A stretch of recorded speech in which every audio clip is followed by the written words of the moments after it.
Tantular against His Majesty Attorney General. Yes.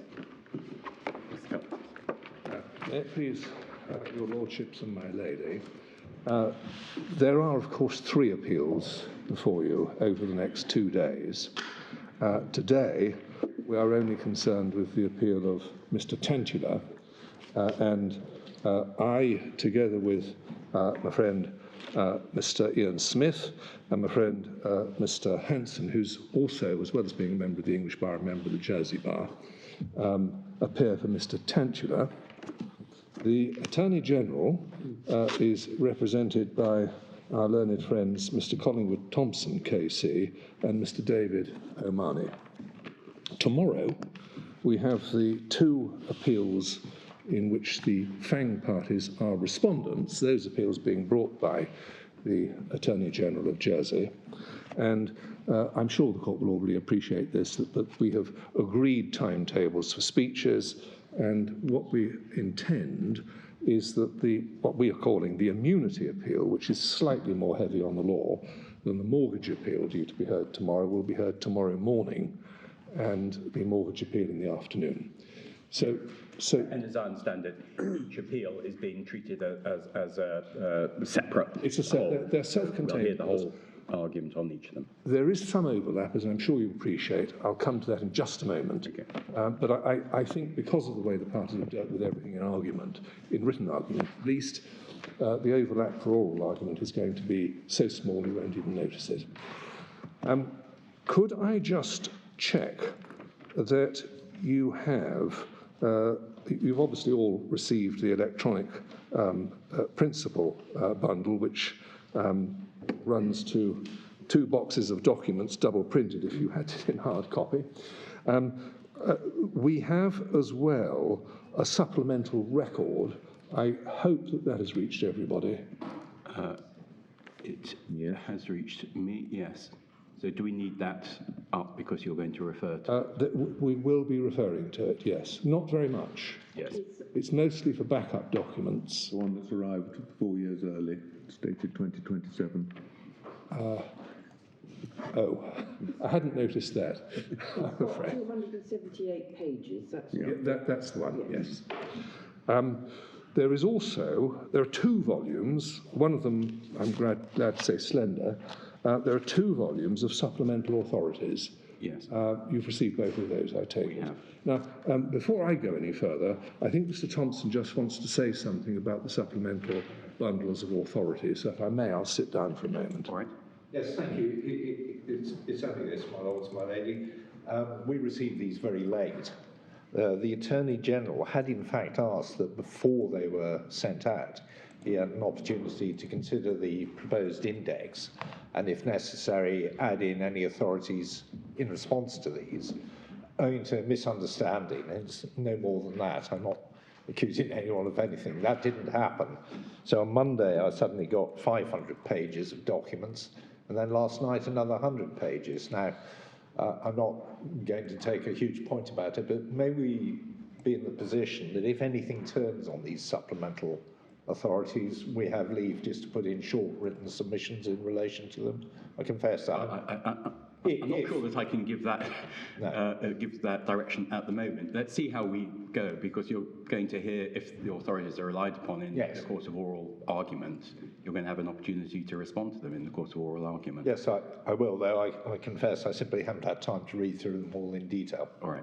Well, let's see how we go. If you find yourself embarrassed at the end of the oral argument, make your application at that point. Thank you very much. Well, I'm grateful to my friend for explaining the situation. Most of those cases, in fact, overwhelmingly, it's the position, are cases that are referred to in the written cases already. And there were some oversights in terms of production of the electronic bundle, and most of it is about that. So I don't think it's going to generate a problem in the end. Could I begin by outlining the 2 overarching submissions which we make on Mr. Tantular's appeal, the first being by far the most complex. The first is in relation to the jurisdiction under the modified law. Our submission the first of the overarching submissions, is that the jurisdiction conferred by the modified law does not empower the Royal Court to make a saisie judiciaire in respect of property situated outside Jersey. The second overarching submission is that the shares in Janzel Limited, a BVI company, which are an asset of Jasmine Trust, are legally situated in the BVI, and therefore no saisie can validly be made by the Royal Court in respect of them. Why does that matter for that second point? Well, I mean, you're arguing about property in Singapore anyway, and if the reach of the saisie is extraterritorial, it covers that and shares somewhere outside Jersey, and if it doesn't, it doesn't. And why does it matter at all? We spend time arguing about where the situs of the shares is. Well, my Lord, it matters simply for this reason, that if the situs of the shares is in the BVI, then it means that if the court or the board is with us as to jurisdiction, the shares and the assets to which they relate are outside the jurisdiction as well. If the situs of the shares is not determined now, theoretically it could leave open a dispute in the Court of Jersey as to whether or not the shares are so cited. But my Lord's question is, why would that matter, according to the issues that we're going to determine? You say it would be open to argument in the courts of Jersey. Yes. If we determine the jurisdiction point against you, it won't matter. No one will be Of course, yes, if that's the case. But if you were to resolve the jurisdiction point in our favour, right, then it would matter. Why? Because there might be an application to amend the terms of the order? No, because it would be open to... There could be a dispute between the parties as to what is the legal situs of the shares. Because if the decision on jurisdiction would not finally resolve the dispute. Because the share certificates are actually physically in Jersey. They are. But the share certificates, of course, don't determine the situs of the shares. The determination of the situs of the shares raises a distinct question of law which we deal with beginning in paragraph 85 in our written case. So the situs issue is a really quite narrow issue that doesn't require looking at a lot of authority. It has been considered both by the Royal Court and by the Court of Appeal. The indication given in the very last paragraph of the Court of Appeal's judgment was that they were with Mr. Tantular as to the situs of the shares, but they didn't need to decide it because of their decision on the jurisdiction question. But it would leave it an open question, because no court has definitively decided this yet. What is the situs of the shares? If you're with us as to jurisdiction, then the situs of the shares becomes material in working out the practical consequences of the jurisdiction decision. All right, so it's a live issue if we're with you in relation to the jurisdiction. Yes, you don't need to decide it if you were to decide the appeal against us on jurisdiction. But I was about to add this. It didn't become apparent between the parties that there was an issue between the parties as to whether situs was an issue on this appeal. It's our case that the grant of permission to appeal already extends to the situs issue for reasons that we have articulated in detail in paragraph 85 of our written case. The Attorney General doesn't accept that, and so the board directed in December, sorry, I should step back for a moment. When the Statement of Facts and Issues was assembled, we overcame the problem by identifying it and saying that the parties would seek directions as to the way that the problem should be dealt with when it came to the written case and the presentation of the appeal. And the board made a direction to that effect in December. So the written cases on both sides deal with the situs question as to whether it is an issue in the case, and also the substance of the cited issue. Yeah. So all the material is there. Yes. Together. And I think, I don't have the direction in front of me, that in effect we gave you permission to argue the point de bene esse, and then we can see where we are. That's exactly the position. Yeah. So I think I can predict this with a certain degree of confidence. Overwhelmingly, the argument today is going to be circling around the jurisdiction issue. We can deal with the cited issue, but it really shouldn't take terribly long. Yes. Can I then move on to the way in which I propose to, or we propose to open the appeal for Mr. Tantular? Broadly, I'm going to be following the order in which matters are dealt with in the written case. In the early stages, I'm going to depart from that a little. But broadly, that's the way that I intend to open the matter to you. There is a distinct section of our case that deals with how 3 other jurisdictions have dealt with the problem of international confiscation. That's a discrete area of the case, and Mr. Smith will follow me today on that discrete topic. Could I then just give you an overview of this case? So I'm pretty confident that you'll have the picture already, but it may just help if I say these few introductory words to indicate very clearly where we're saying this should go and why. The modified law was part of a package of measures designed to fight international crime and its finance. We have identified a number of Jersey provisions introduced for the same purposes at around the same time. We deal with that in paragraph 29 of our written case.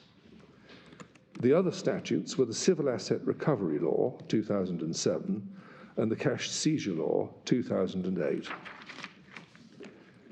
International conventions spawned the legislation for these purposes in multiple jurisdictions, particularly relevant for present purposes in the UK, the Channel Islands, and the Isle of Man.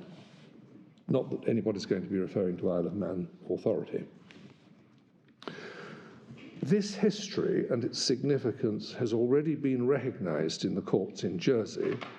In the case of Doraville, we've referred to it as Doraville 2016 because there are several Doraville cases. The relevant authority, should you want to look at it now, is at page 5233 in the bundle. The relevant passages are paragraphs 78 to 94 in the judgment of the commissioner who heard that case, Mr. Clyde Smith, who incidentally was the commissioner who heard Mr. Tantular's case at first instance. It is worth, if I may, just going to that authority. The passage is very short, or the material passage is very short. Can you give us the page number for that? Yes, of course. The page is 5233. I think that's the start of the case. That's the start of the case. Yeah. It's the page number to which I'm going now is page 5255. Thank you. The Commissioner very helpfully set it out in this way, paragraph 78. The 2007 law, that's the Civil Recovery Law, was enacted having regard to the recommendation of the Financial Action Task Force, FATF, and in anticipation of an IMF assessment of Jersey against the standards set out in those recommendations. See the projet at paragraph 5 and Hansard 57. The sponsoring minister envisaged that the legislation would apply to orders from a wide variety of states, including expressly the United States. And then he goes on to refer to the projet, the most important recommendations for the purposes of Jersey legislation and so on. And then he refers in paragraph 81 to money laundering and confiscation, paragraph 4, confiscation and provisional measures, the direction that countries should adopt measures similar to those set forth in the Vienna Convention, Palermo, and so on. And then he refers to international cooperation conventions at paragraph 36, mutual legal assistance, and so on. And then, paragraph 82, he says this. On page 5257, the international conventions referred to in recommendation 36 are relevant aids to the interpretation of legislation such as the 2007 law. See, for example, National Crime Agency and Perry, 2014. That was the decision of the English courts in the High Court, although ultimately the court is concerned with the interpretation of domestic legislation and the actual words used by the legislature. And he goes on then to identify a series of other conventions. All of the conventions which are of any possible relevance are in the bundle for this hearing.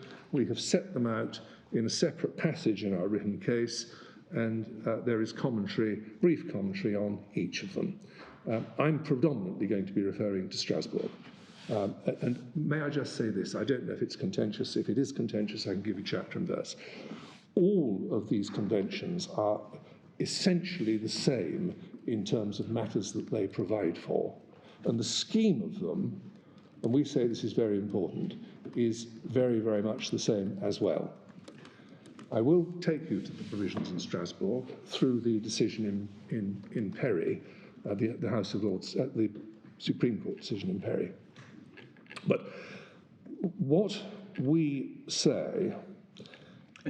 sorry, when you say Strasbourg, which of the conventions is that specifically? The Strasbourg Convention is... Could I have just a moment? It's the one that Lord Phillips referred to in both King and the Serious Fraud Office and Perry and Soccer. Right, I was just looking at paragraph 36 in the authority you've just taken us to. I was wondering which of them, the ones listed there. So, does my lord mean... Page 5256. Right. I think... Yes, that is the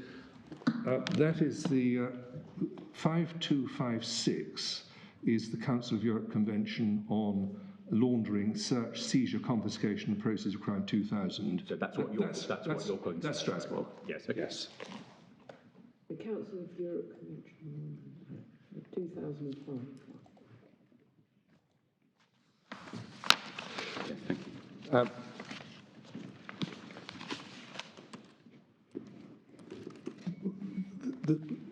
Strasbourg says in terms that there is an obligation to introduce legislation for the purpose of confiscation, and that countries are under an obligation to assist each other, and they will respect other countries' confiscation orders and make arrangements to enforce them within their own territory.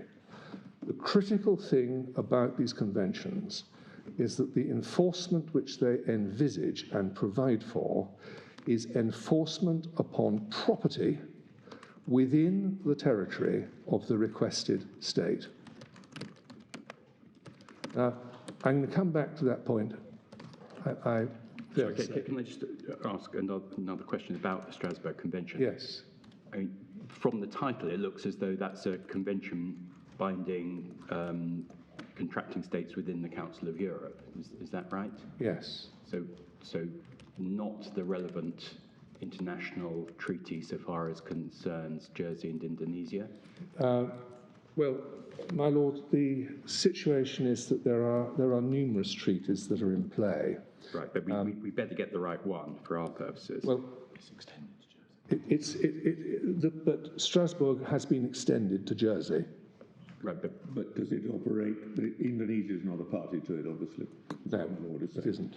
But Indonesia, I think, is a party to Palermo, and Palermo in... At the moment, what you're saying, it was this that prompted all this legislation. It's not this that actually Indonesia relied on when making the request. No, they made a request under the Palermo Convention. Right. But in material respects, Palermo is... the provisions are the same as Strasbourg. Right, but But at the moment, we're dealing with what prompted this sudden flurry of legislation in Yes. Jersey, and that was to give effect to, amongst other things, the Strasbourg Convention. Yes. Right, but it looks from this as though it was prompted by a whole range of conventions, not Yes, it was. Strasbourg. It was indeed. But there's immense overlap between the conventions. All right, that may be true, but insofar as you're going to be saying that for the purposes of interpretation of the modified law, Yes. we should be looking at international conventions to ensure that the modified law is not given a meaning incompatible with the international obligations of the United Kingdom in respect of Jersey. Shouldn't we be looking at the relevant convention that applies international obligations as between the UK and Indonesia? Certainly.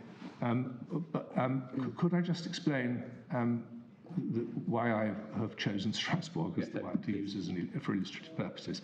It's for this reason, that this problem that as to the interpretation of the scope and reach of the conventions, or rather the laws enacted in different territories, this problem has been considered in two very important cases. One in the House of Lords, King, in 2009, and the other in Perry in 2013.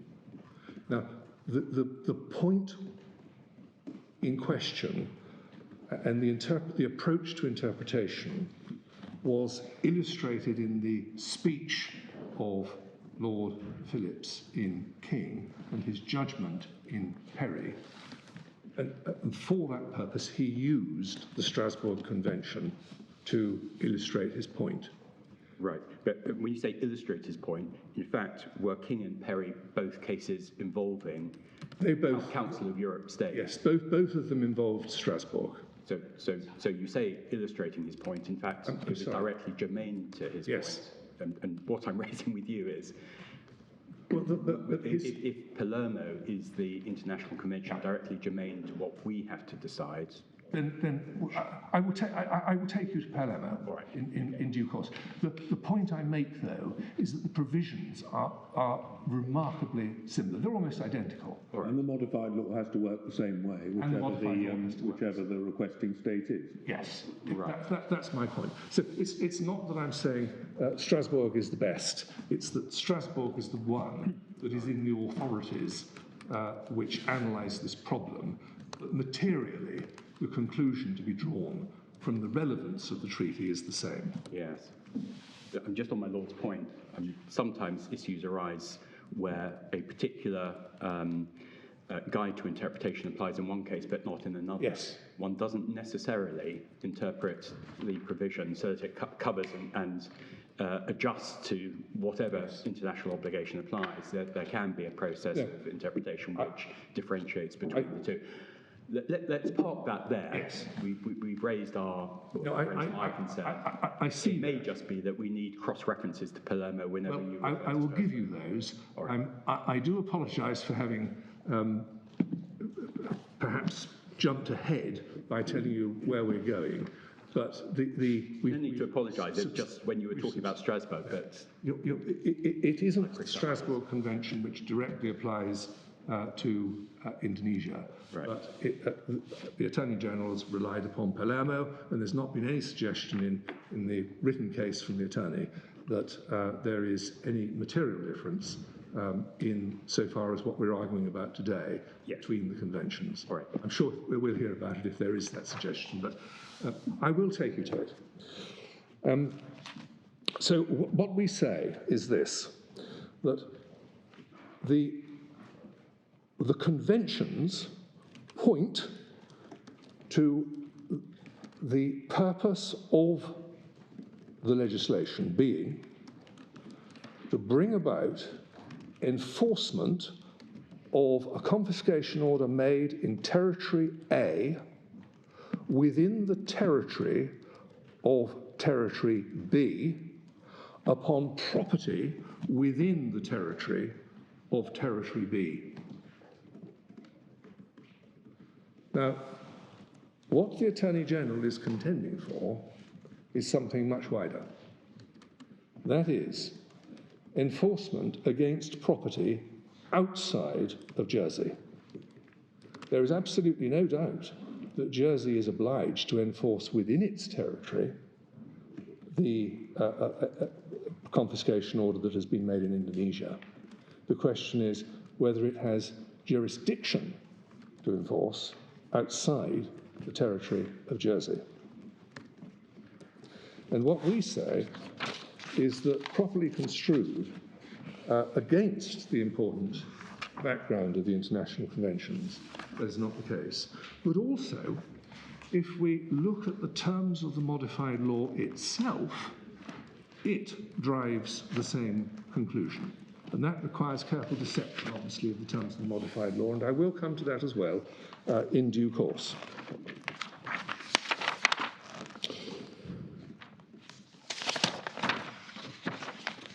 The conclusion that was drawn by the House of Lords in King and by the Supreme Court in Perry is that there is no extraterritoriality to the UK equivalent legislation. The modified law was made under the Proceeds of Crime Jersey Law 1999 by regulations promulgated in 2008. The English equivalent is the Proceeds of Crime Act 2002. We submit that the conclusions of the House of Lords, the Supreme Court, and of the Jersey Royal Court on the very same point, in a case called King and H.M. Procureur, which you will find at page 2825, the Guernsey case came to the same conclusion as their Lordship's House, the Supreme Court. And so those jurisdictions have decided the point in a way that would result in this appeal being allowed. Now, of course, the attorney says, but the statutes are different, and indeed they are, but we submit not materially so.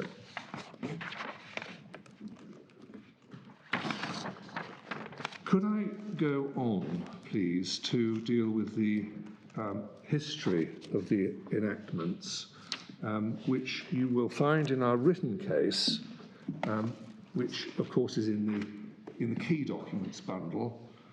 If you want it in the electronic bundle, it's page 1790.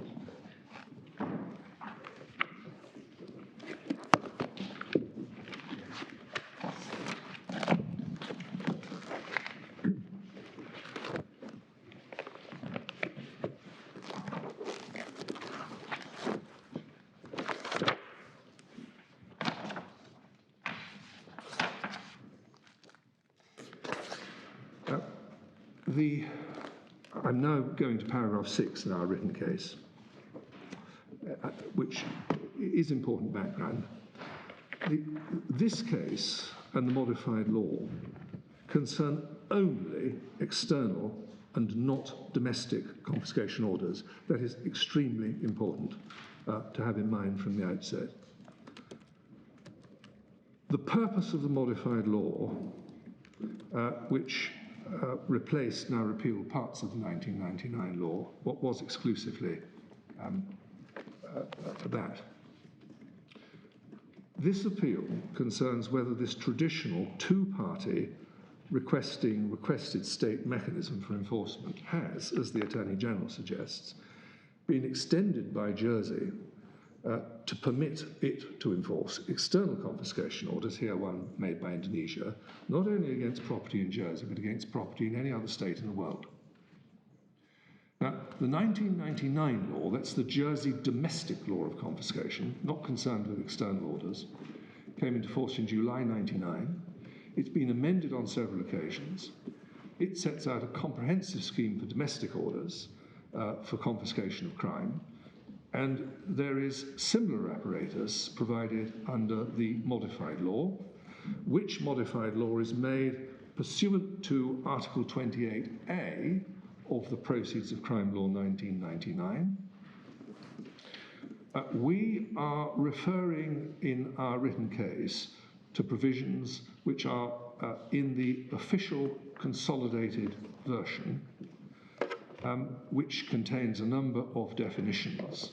Now, I'm afraid I have to pause here to mention a little wrinkle in the way that the legislation is to be presented, and I'm pleased to be able to say it's not a wrinkle created by anyone involved in this case. The way that these matters are dealt with in Jersey is as follows. When a statutory instrument is made, the instrument is authoritatively published on the website of the Royal Court in Jersey. It's extremely helpful, makes everything available electronically and with a lot of annotations to when amendments took place and so on. You will find, if you go to that website, the Proceeds of Crime Law 1999. No issue about the content of that document. The problem arises in relation to the modified law. The modified law was originally published in 2008. However, there have been a number of statutory instruments made since then. On the whole, the Jersey authorities get it right and correctly incorporate into the text the amendments that have been made. The complication in this case, which it's right we should know about from the outset, is this. The modified law consists of a series of modifications to the Proceeds of Crime Law. If there aren't modifications, then the original text of the 1999 law applies as the modified law. However, there are modifications which apply specifically only to the modified law, and those are set out correctly in the regulations.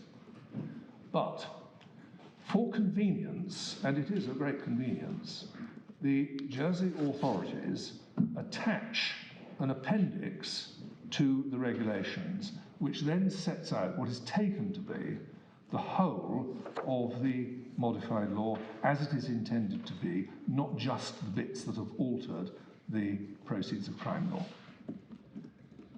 Unfortunately, when an amending regulation amended the definition of property in the Proceeds of Crime Law, somebody appears to have overlooked amending the definition in the appendix that is published on the website for the modified law. So the definition that you will see if you look in that appendix is in fact out of date. Can I take you to it now, please, so you can see what the problem is? But it's obviously necessary that you're aware of the change that has been made, and I can show you where that is. Could I start by taking you, I think this is the easiest way to do it, to the Proceeds of Crime Law 1999, and ask you to look. This is, the law begins at page 2022 in the bundle.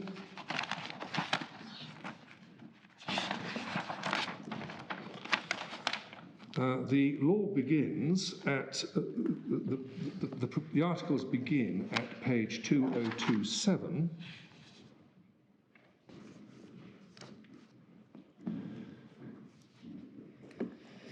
And you will find a series of definitions beginning at page 2027. The material one is at 2029. So this says at the bottom it's an official consolidated version as at 1st of September 2022. That's right, it is indeed. And there's no doubt about the correctness of this text. Now, if you look at the definition of property, which is an important definition for our purposes, it reads as follows. Property means all property, whether movable or immovable, or vested or contingent, and whether in Jersey or elsewhere. Imagine a full stop is put at that point. That is how the text appeared at the time of enactment in 1999. At some point, it was in fact earlier than 2022. It was in about 2015. It doesn't matter. There's no issue between us about this. In about 2015, this provision of the 1999 law was changed. So forget about the full stop, imaginary full stop that I invited you to insert for a moment after the word elsewhere, and we continue, including. So we now include any legal document or instrument evidencing title, any interest in or power in respect of such property, in relation to movable property, any right, including a right to possession, and for the avoidance of doubt, a reference in this law to property being obtained by a person includes a reference to any interest in that property being obtained. All of those words, after the comma following elsewhere, have been included. Now, if I could ask you to go to the modified law itself. Do you know when they were inserted?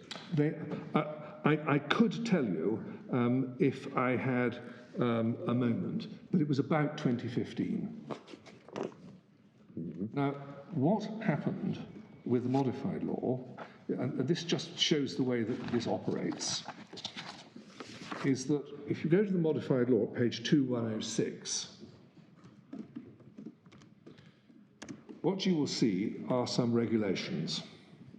These we refer to as the 2008 regulations. Their content themselves are quite important, but what they do is introduce, by Regulation 2, the modified law, which is set out in the schedule. And you will find the schedule beginning at page 2111.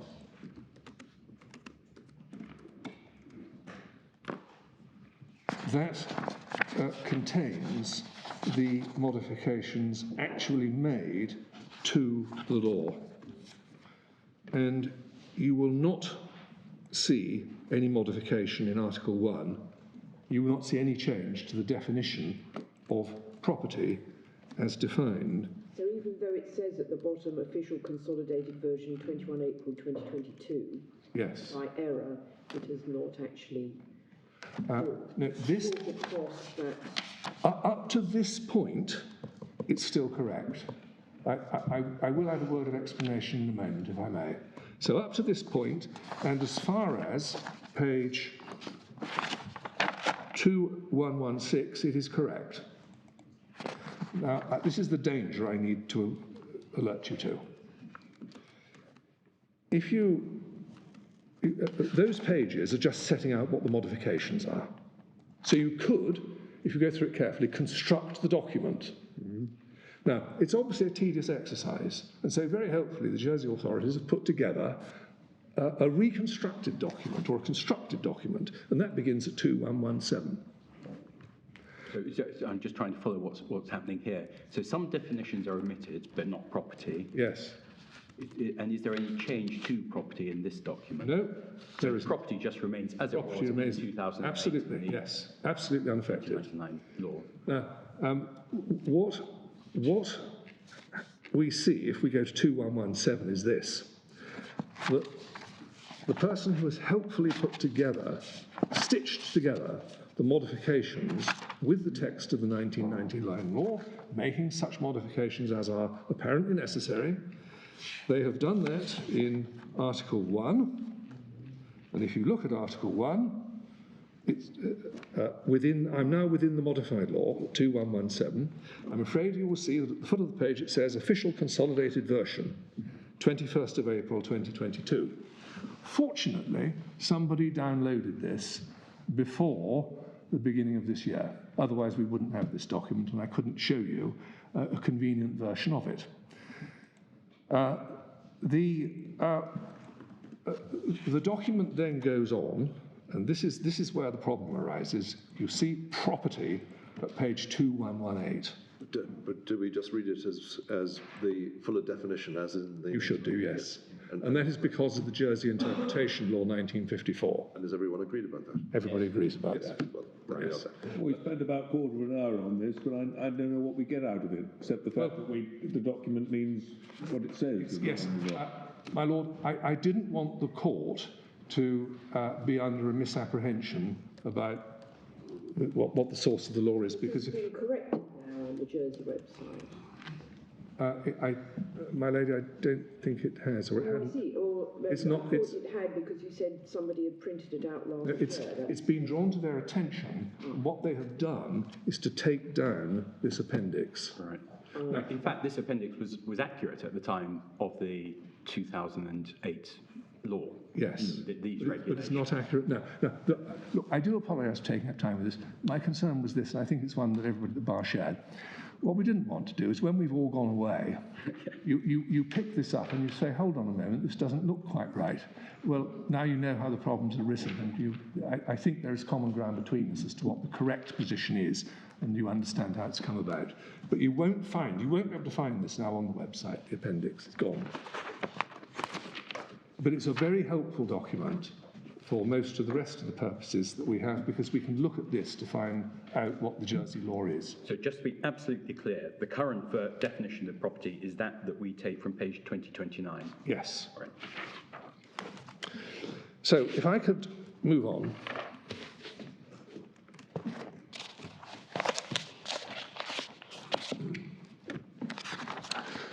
What I'm going to do now, if I may, is go to, and I'm going to use the same document, which begins at 2117, to draw attention to the relevant articles in the modified law.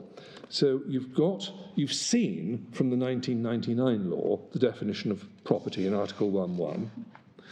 Could I also draw your attention, please, and this is also very important, to an external confiscation order, which you will see on page 2117.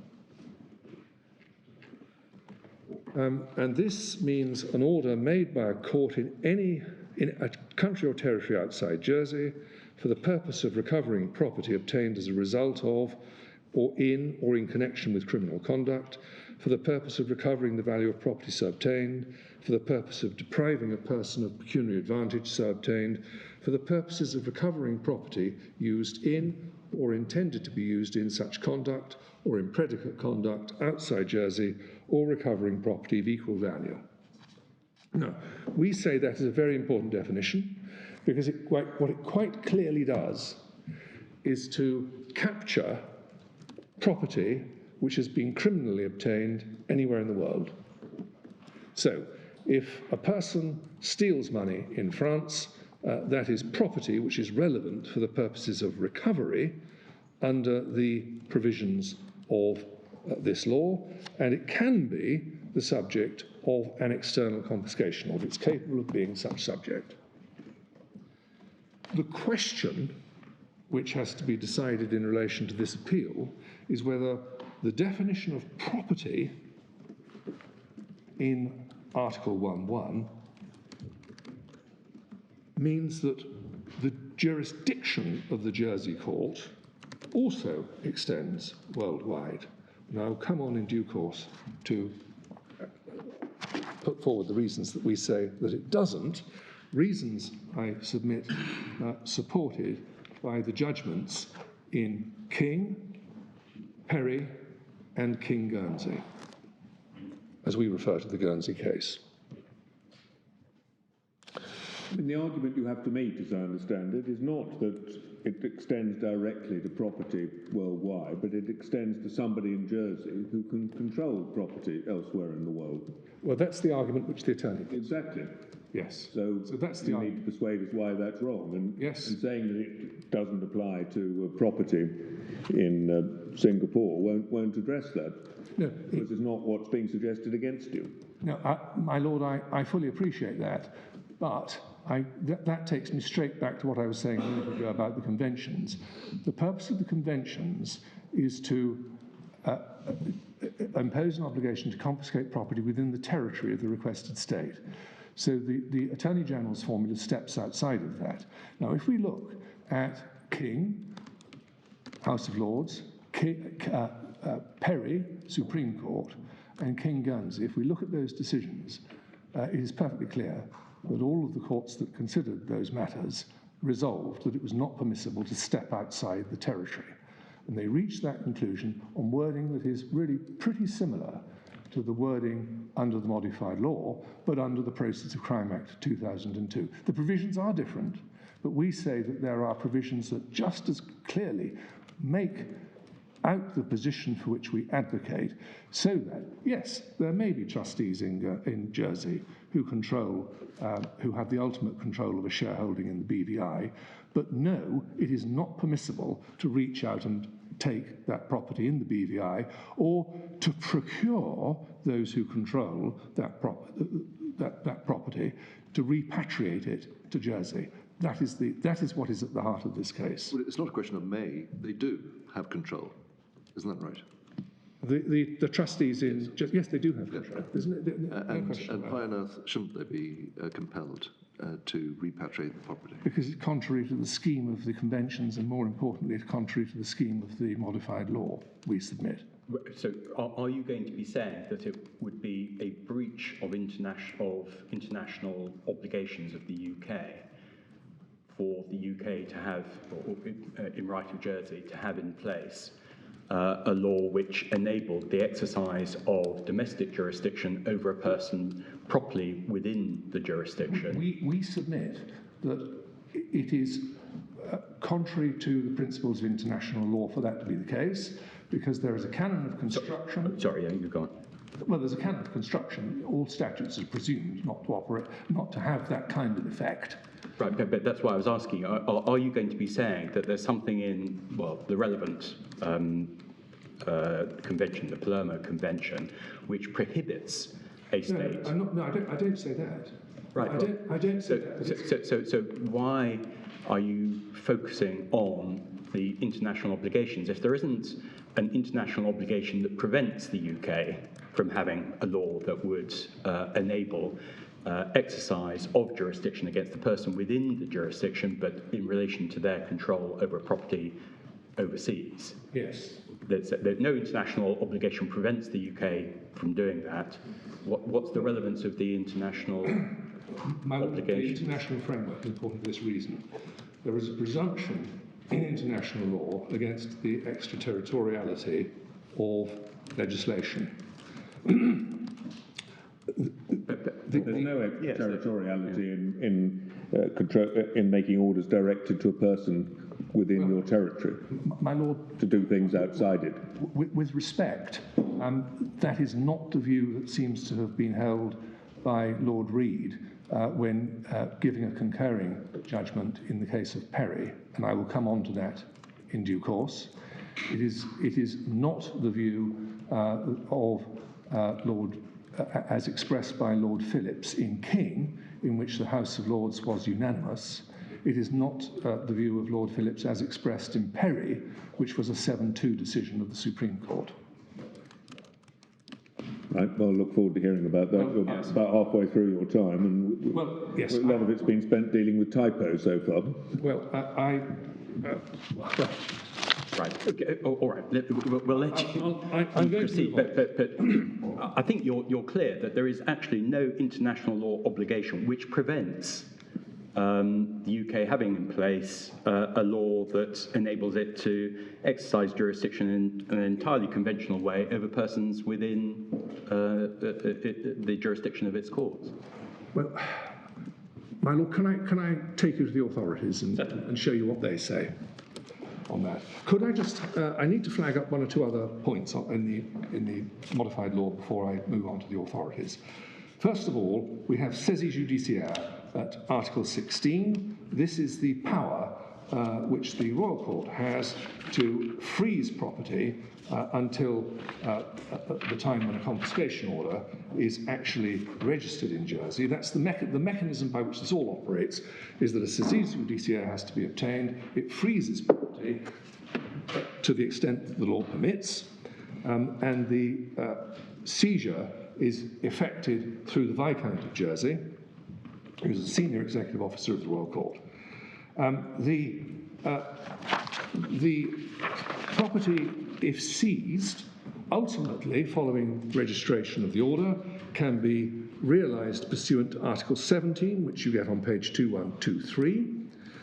Once realisation has taken place, it is applied to the criminal confiscation fund in Jersey under Article 20, and then moving on to Article 39. This is an important article.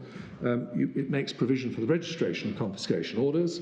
It's at 2127, and what it says at 39(1)(c) is that on the application of the Attorney General, the court may register an external confiscation order if C, it is of the opinion that enforcing the order in Jersey would not be contrary to the interests of justice. Now, our submission is that what is contemplated by the Attorney General and has been contemplated by the courts below is not enforcement in Jersey, it's enforcement elsewhere. I will... But surely it is enforcement in Jersey. It's directed against persons in Jersey. My Lord, that is at the heart of the question here. Okay. I'll anticipate, if I may, the two answers that we make to it. The first is this. The words in Jersey we submit limit the scope of enforcement. What the Court of Appeal held in the penultimate paragraph, in paragraph 56 of its decision, was that enforcement in Jersey simply meant the place where the decision was taken. But there was never going to be anywhere other than Jersey where the decision would be taken. The words in Jersey are completely superfluous. The decision wasn't going to be taken in London or in Edinburgh or anywhere else. It was always going to be taken in Jersey. But there's another very good reason. And I'll take you to that now, if I may. Could we go back to the Proceeds of Crime Law 1999 itself and look at Article 28A? Article 28A was a provision introduced in 2018, and it provided for the making of the... What was the page where we find 28A? Oh, 2059.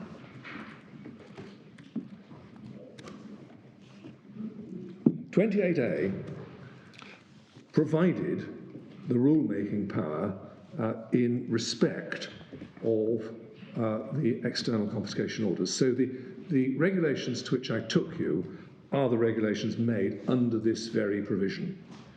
And could I just draw your attention to the heading, enforcement of confiscation orders or instrumentalities, forfeiture orders, in a country or territory outside Jersey. 1. The states may, by regulations, A, make such provision in connection with the taking of action in a country or territory outside Jersey with a view to satisfying a confiscation order or instrumentalities, forfeiture order, as appears to the states to be necessary or expedient. Now, I draw attention to this because quite clearly what it does is to equate the taking of action by way of enforcement with enforcement, not a decision-making process. And we see that, moreover, in the regulations themselves, and for this I need to go back to the regulations. Sorry, could you make that... The states as who? The states are the states of Jersey.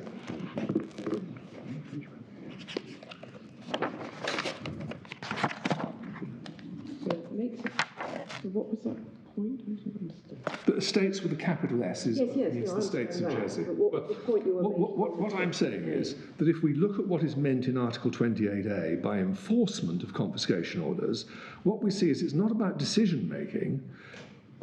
1A equates the taking of action to satisfy a confiscation order with enforcement. It's not decision making that's what's being provided for here. It's the satisfaction process. And we say that enforcement means satisfaction, not decision making. And I will hope to underscore that by drawing attention. But I mean, this is with a view to satisfying.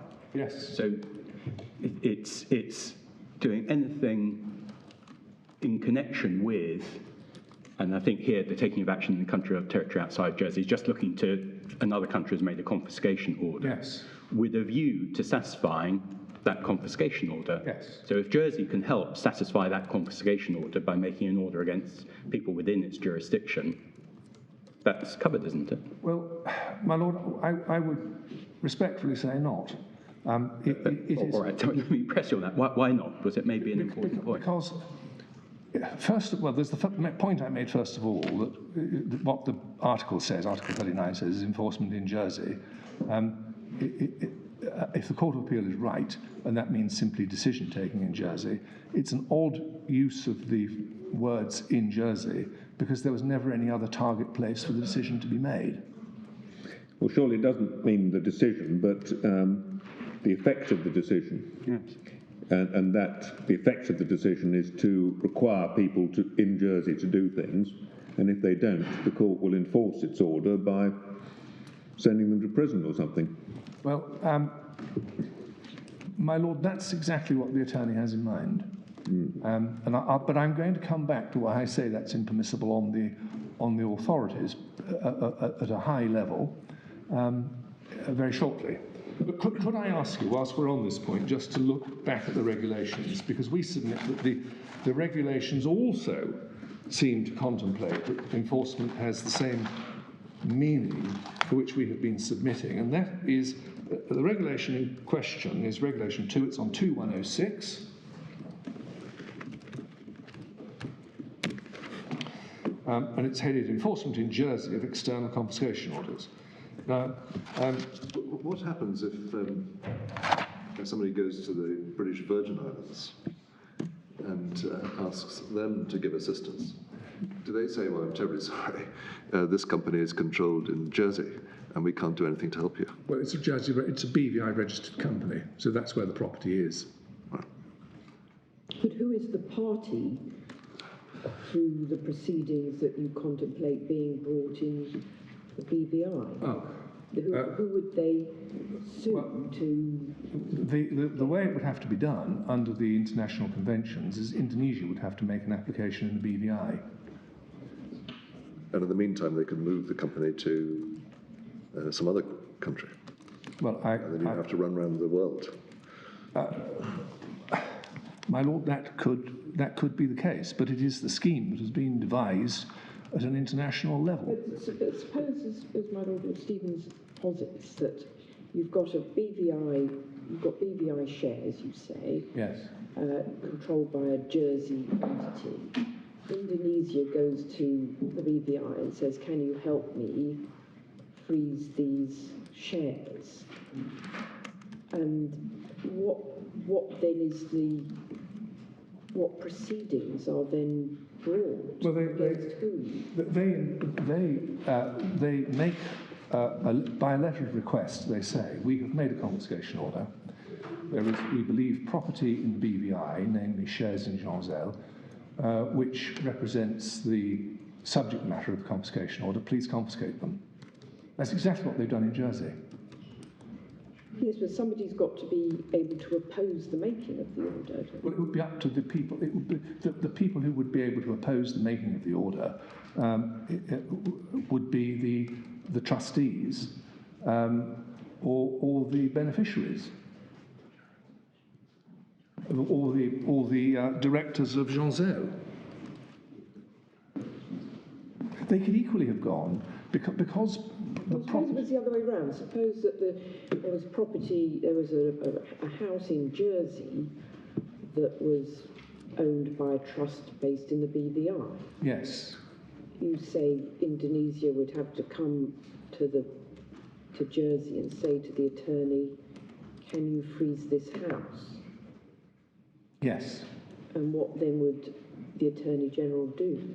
Well, he would have to make an application to the Royal Court for a saisie, and it would be open to those who have an interest in the property concerned, the company that owns the house, to oppose the making of the saisie, or to apply for the saisie to be set So you'd aside. have to serve them out of the jurisdiction.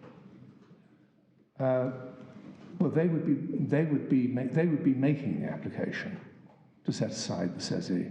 The way it works is that the application is made by Indonesia to Jersey for assistance. The attorney in Jersey represents, under the terms of the regulations, he represents the government of Indonesia. So he makes the application ex parte to the bailiff in Jersey. Then any affected party can make an application to set it aside. So it would be for someone who's adversely affected and who feels strongly about it to make an application to the bailiff ex parte in chambers for the setting aside of the sezee. And effectively, this is what this application is now. It started off with an application to the bailiff in Jersey by representation, which is a Jersey form of summons or application, for the sezee to be set aside in respect of property outside of Jersey. And a declaration is sought, it's one of the reliefs sought in the appeal, that that enforcement should cease in respect of any asset outside of Jersey.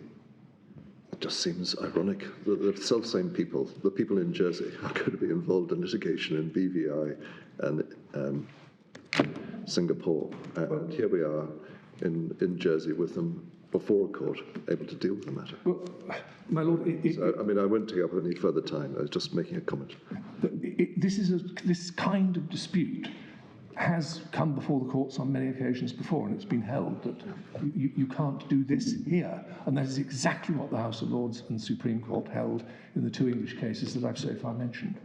You've heralded those several times. Perhaps we should move on to those if it's... My lord, if I may, and I'm going to try and speed up, and I'm afraid that is going to mean that I'm going to have to identify paragraphs that I'd ask you ultimately to consider, rather than I'm not going to have time to read them all aloud. Obviously, I'll highlight the main bits.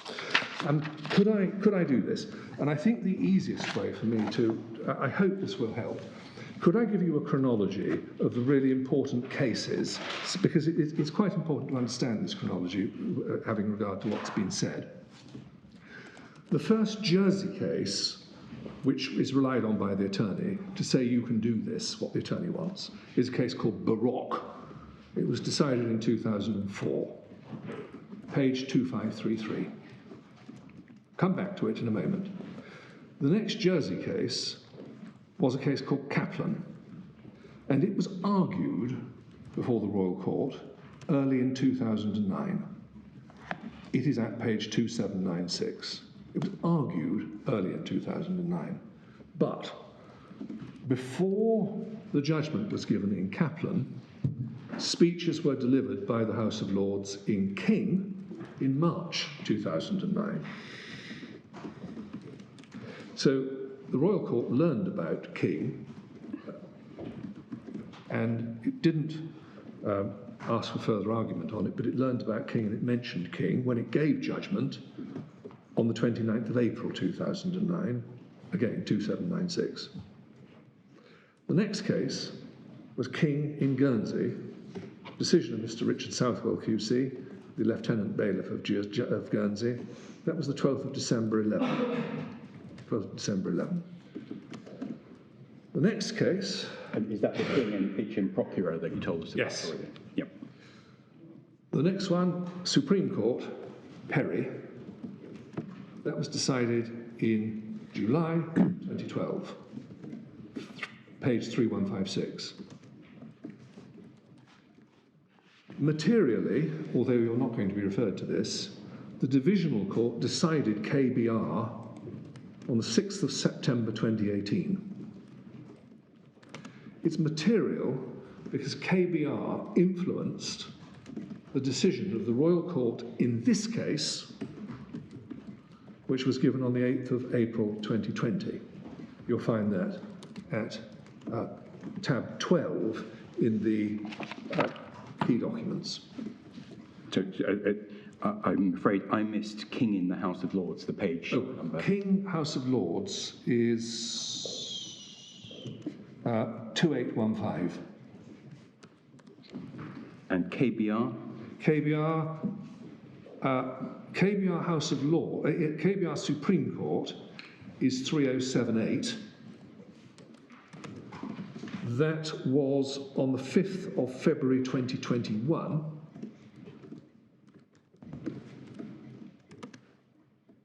But this is why the chronology is important.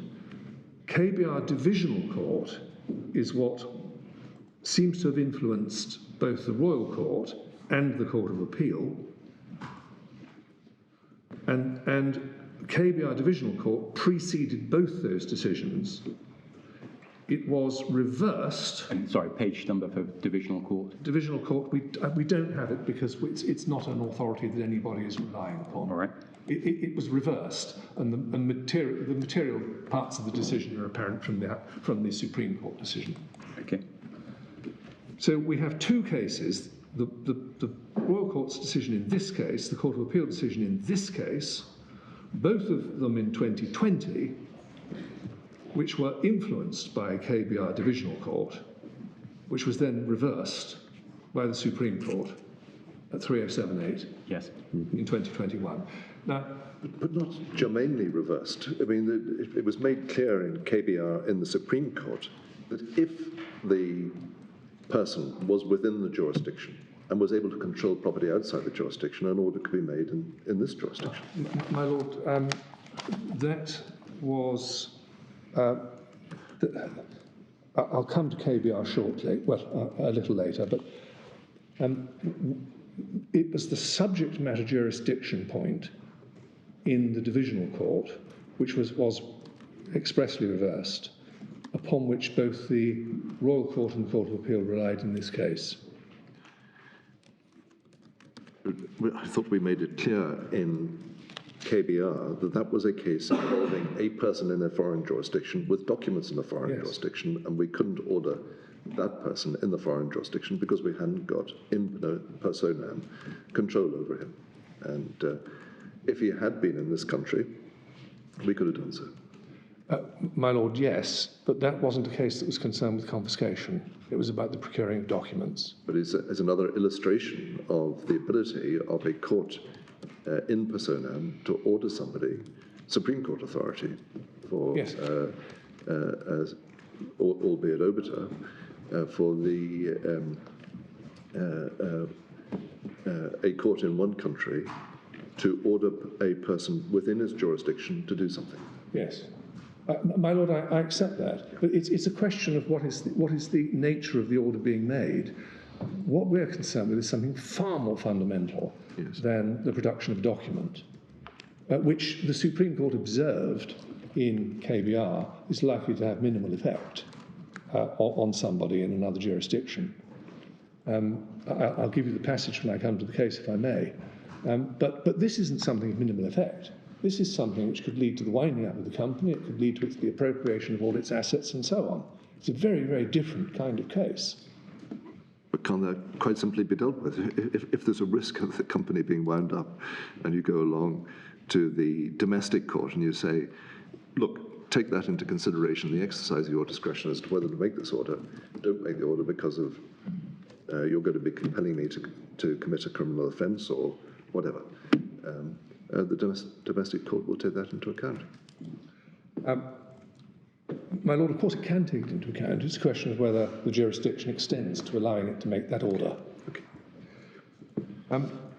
Can I just say this about the Baroque decision, which I need to give you the reference to Baroque. 2533. 2533. Baroque. I'm not going to say a lot about Baroque because it is a case in which it was simply assumed that there was jurisdiction for the kind of confiscation order to be made, which has effect on the entire structure of ownership throughout the world. That assumption was made. There was absolutely no argument on jurisdiction in Baroque. And so we say that it is not really an authority on anything that is germane to this case. It's one of the two main authorities upon which the attorney relies.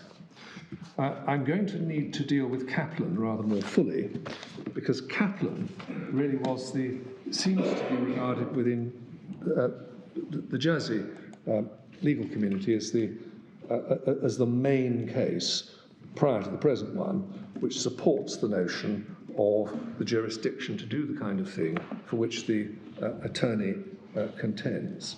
So if I could take you to Kaplan, which you will find at 2796.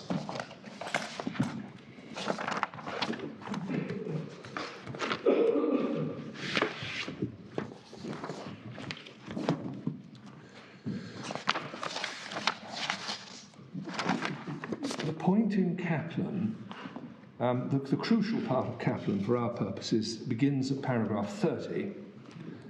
So can I just check, this is a case on the modified law, On the modified law. albeit without the revised property Yes, definition? that's so, yes. So in Kaplan, the Royal Court, it was a decision of the then bailiff,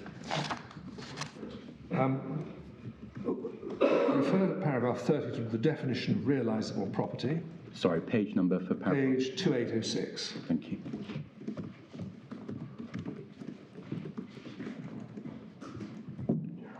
Sorry.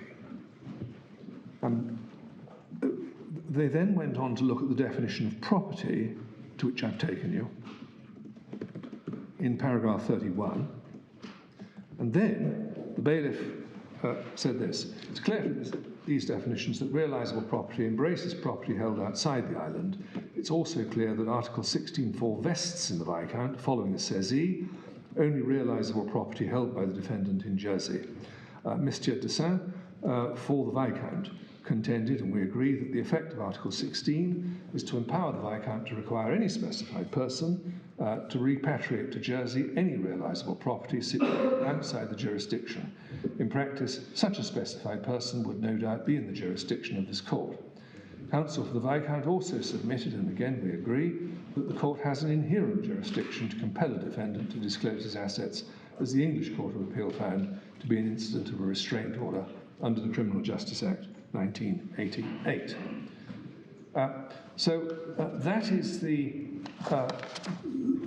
That is the basis upon which the Royal Court worked in that case.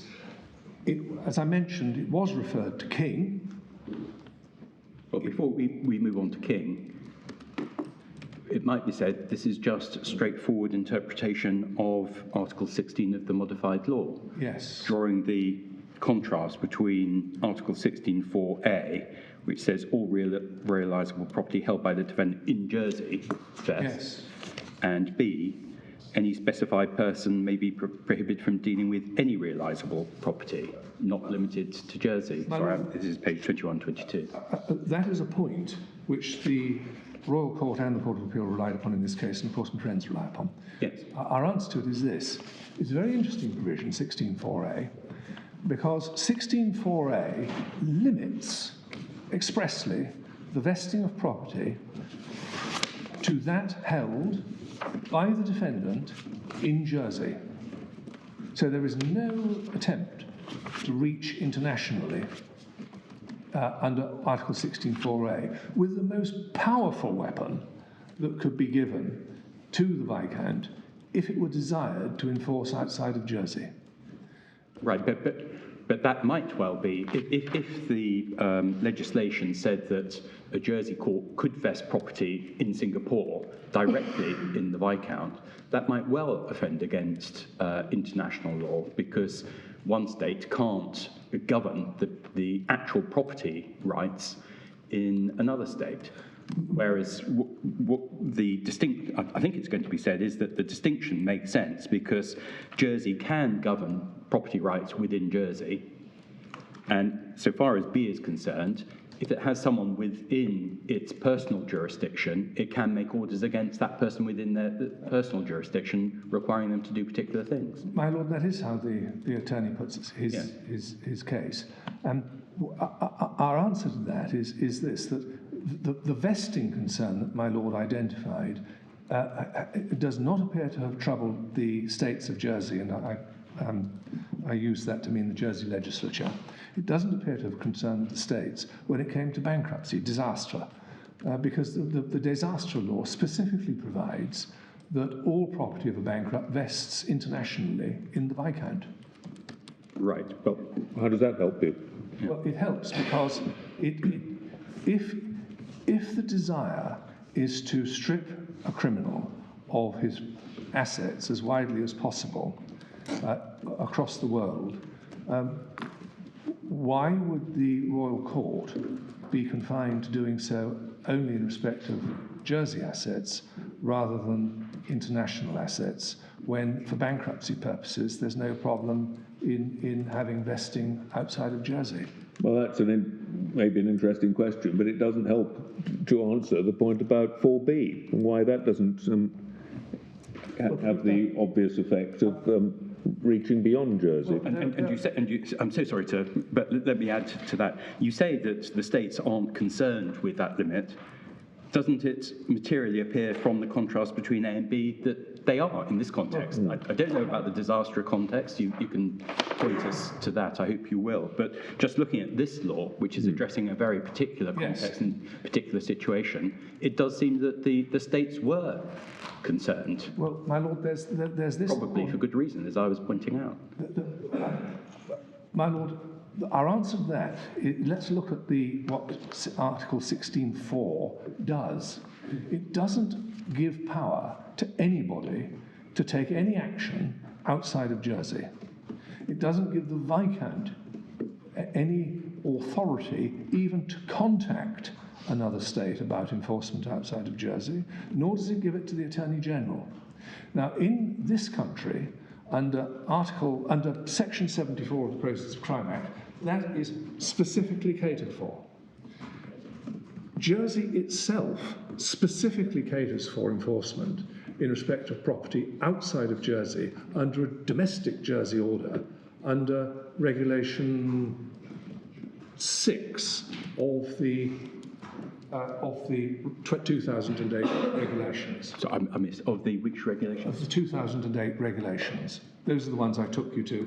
They're the regulations which append to them the modified law. Okay. So what's the page for regulation? Right. The regulations are at 2106 and regulation. I'm sorry, it's not regulation 6. It's regulation 7 that allows for satisfaction of confiscation orders outside of Jersey and makes a provision for the Attorney General to approach. My request was for the page number for regulations. Oh, sorry, 2109. Now, sorry, can we just turn that up to try and see it? Certainly.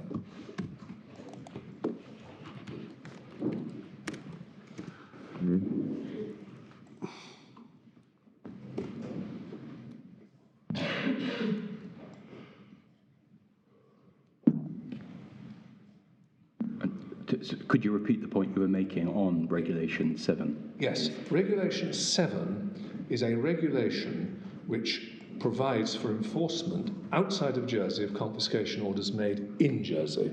So it's outside Jersey recovery provisions. Yes, it's the mirror of what's happened here, isn't it? Yes, it is, exactly. Yes. So Jersey would go somewhere else and say, could you please enforce our order? Yes. And the Attorney General is given the task of dealing with that. Yes. Now, the English equivalent is Section 74 of POCA. And to try and... and I'm so sorry, why are we looking at this provision and the provision in POCA? Can you just tell us why this is helping our argument?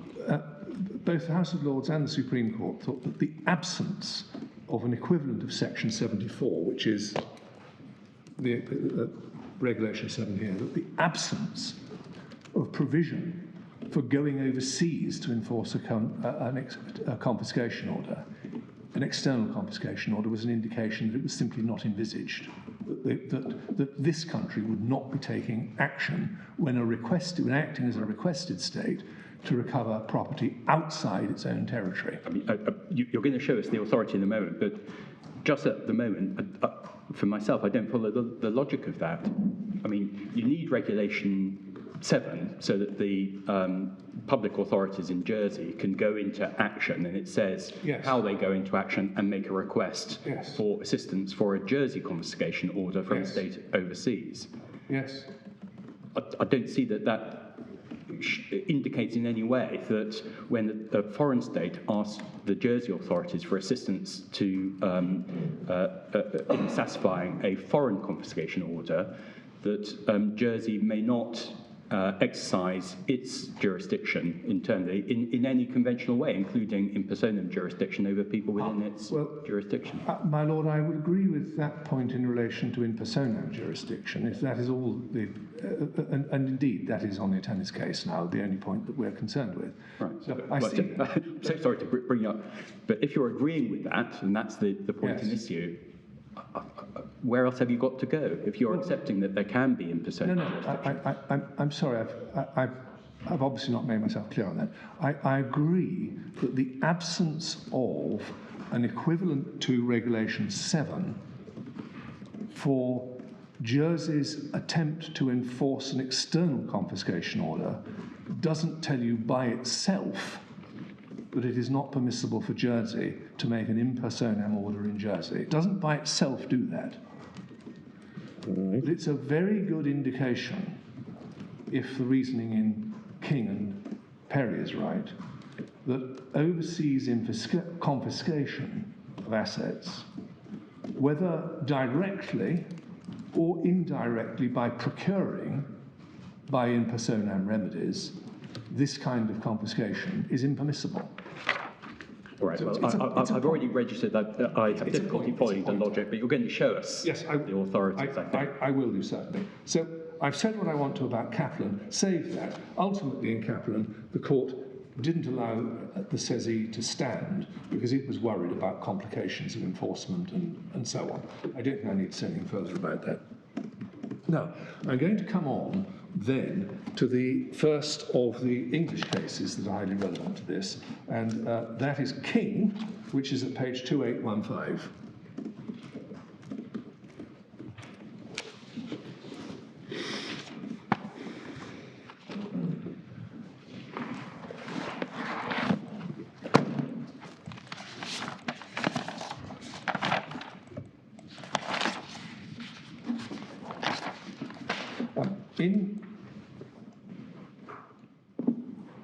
In King, we deal with this at para 31 of our submissions, page 1799 of the main bundle. Para 39 of our submissions, we summarise what the case was about. It was whether a United Kingdom Process of Crime Act, under the Act, it would have extraterritorial effect in response to an external request, which is what we're concerned with here, from a foreign state for assistance from authorities in England and Wales to enforce an external confiscation order. The question was whether a restraint order under secondary legislation, the poker order, that's the equivalent effectively of the modified law, could be issued by an English court in respect of assets outside England and Wales held by a UK citizen resident in South Africa. There was only one substantive speech delivered by Lord Phillips, with whom all of their lordships agreed, and he dealt with a number of extremely important points. Could I tell you the paragraphs that we say are particularly important in that case?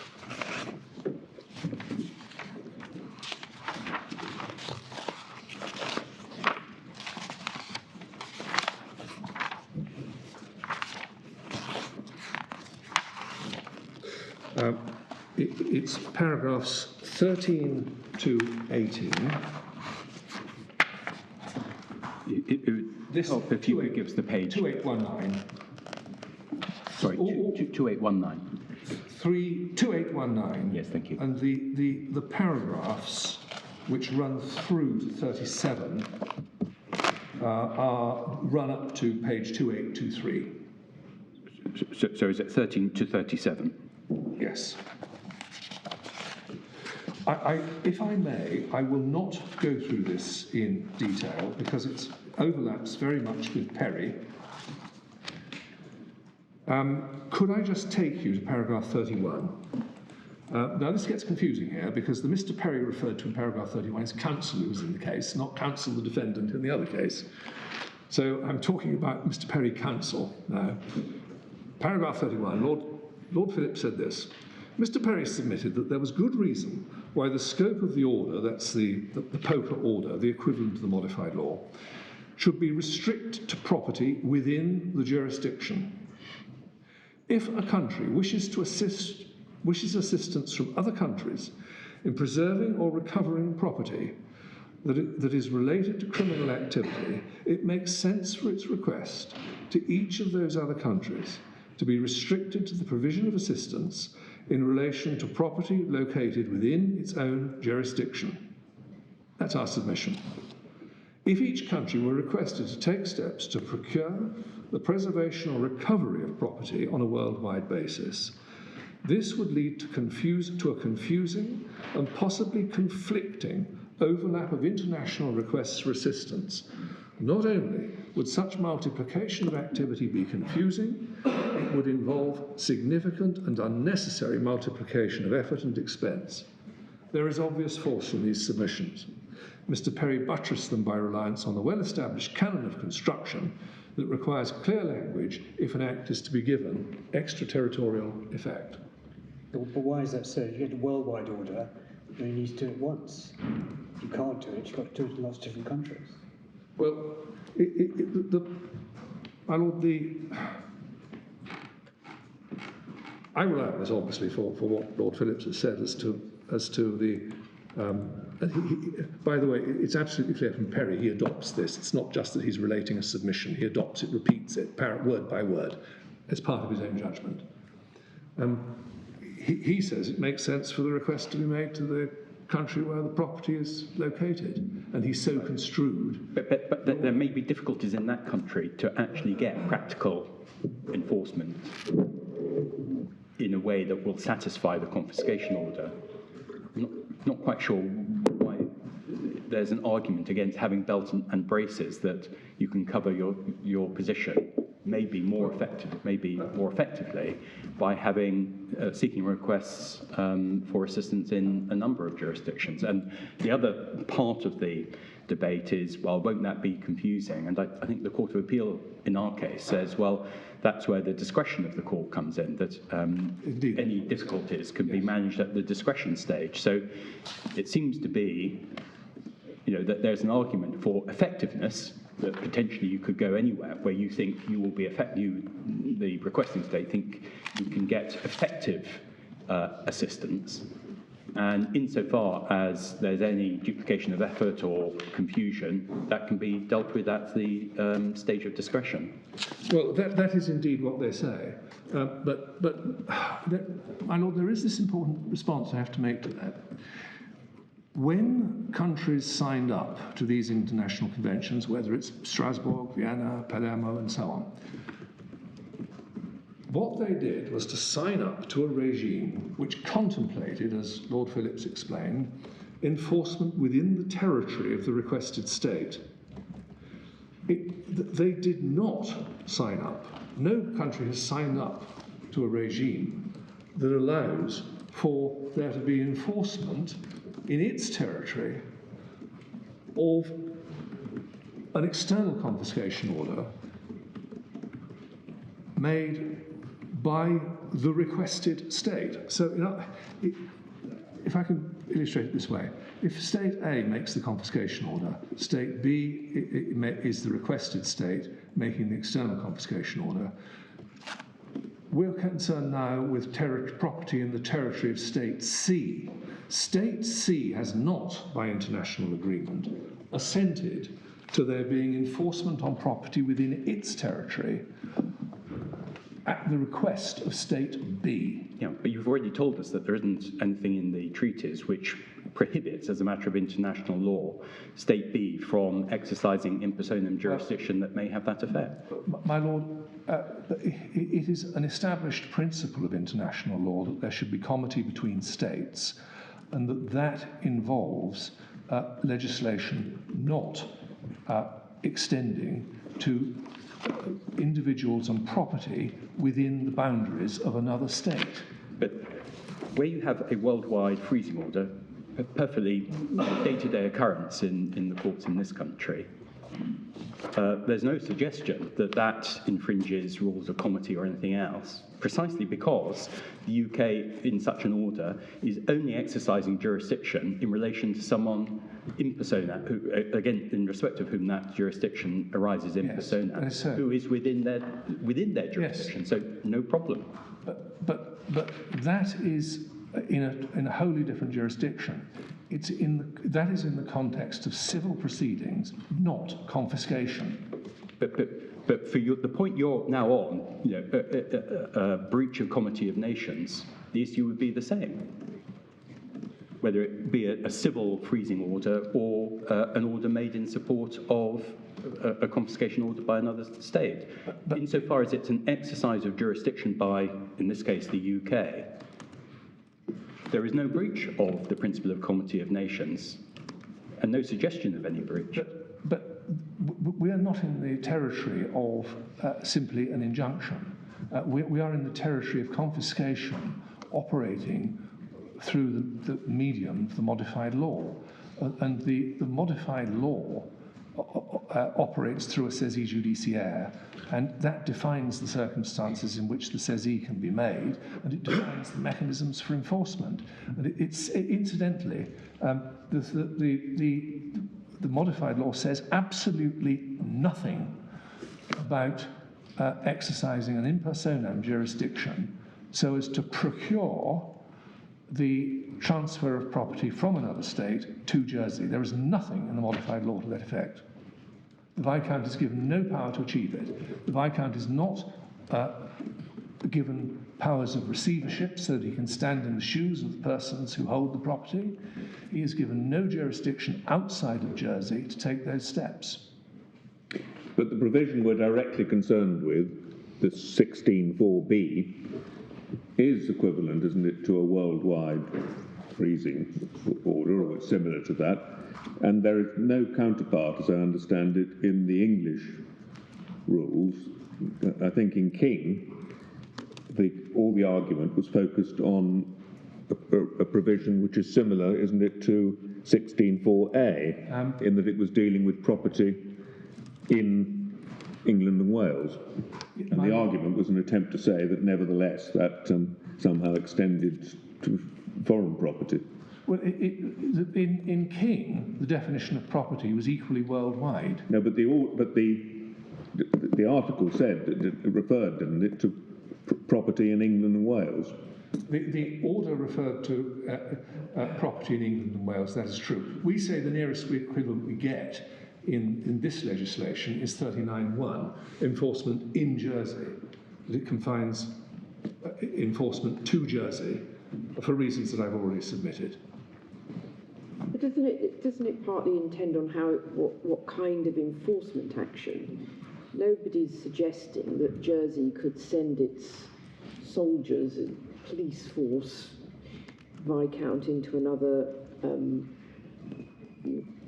territory and seize hold of jewels or share certificates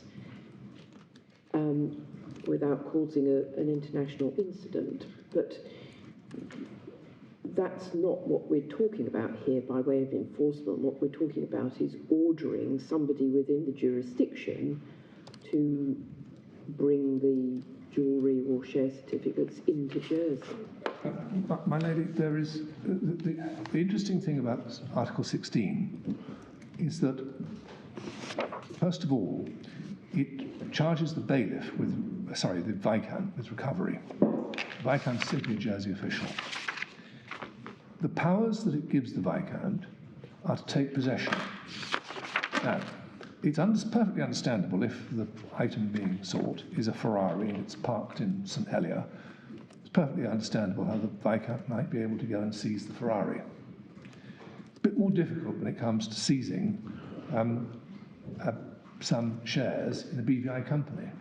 The Viscount has no authority within the BVI. He has no authority in France or anywhere else in the world. And the article says nothing about how this is to be achieved. It doesn't say the Viscount can demand that there be a transfer, and if it's not transferred, then a receiver can be appointed to achieve that. Now, my Lord Leggatt raised a moment ago the question of the English equivalent. There is in English proceedings a remedy, because under sections 48 and 50 of the Proceeds of Crime Act 2002, receivers can be appointed. And if a receiver is appointed, he stands in the shoes of the owner of the property. So it's a remedy equivalent to vesting.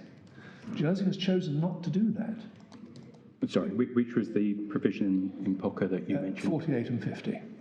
So there's a remedy that could have been created, and it hasn't been. And what a strange word to choose, possession, if it's intended to extend to something which, on our case law in this country, is incapable of possession. You cannot possess a share. It's an incorporeal item.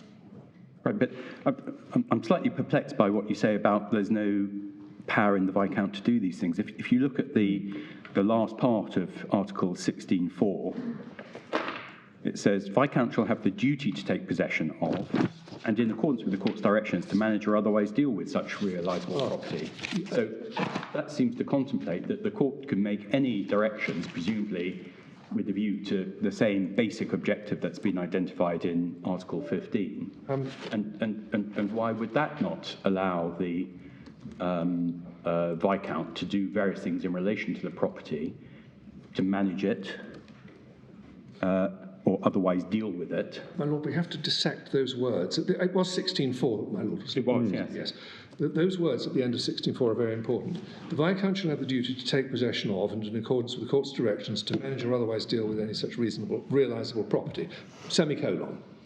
So that passage is dealing with seeking directions and managing or otherwise dealing with such property as he has taken possession of. It's not dealing with how to get possession, it's dealing with the management of property of which he is already in possession. Now, we then move on from the Sorry, why do you say that?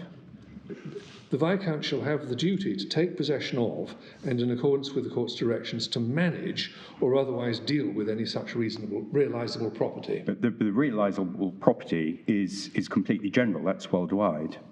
But he is... Because You're saying that follows, though, from taking possession. That's your construction. It Yes. follows from taking possession. He's got to be in possession before he can seek those... But he can also then require any specified person to give possession. He could. But suppose he can't. He's at a stage before possession can be achieved. Yes.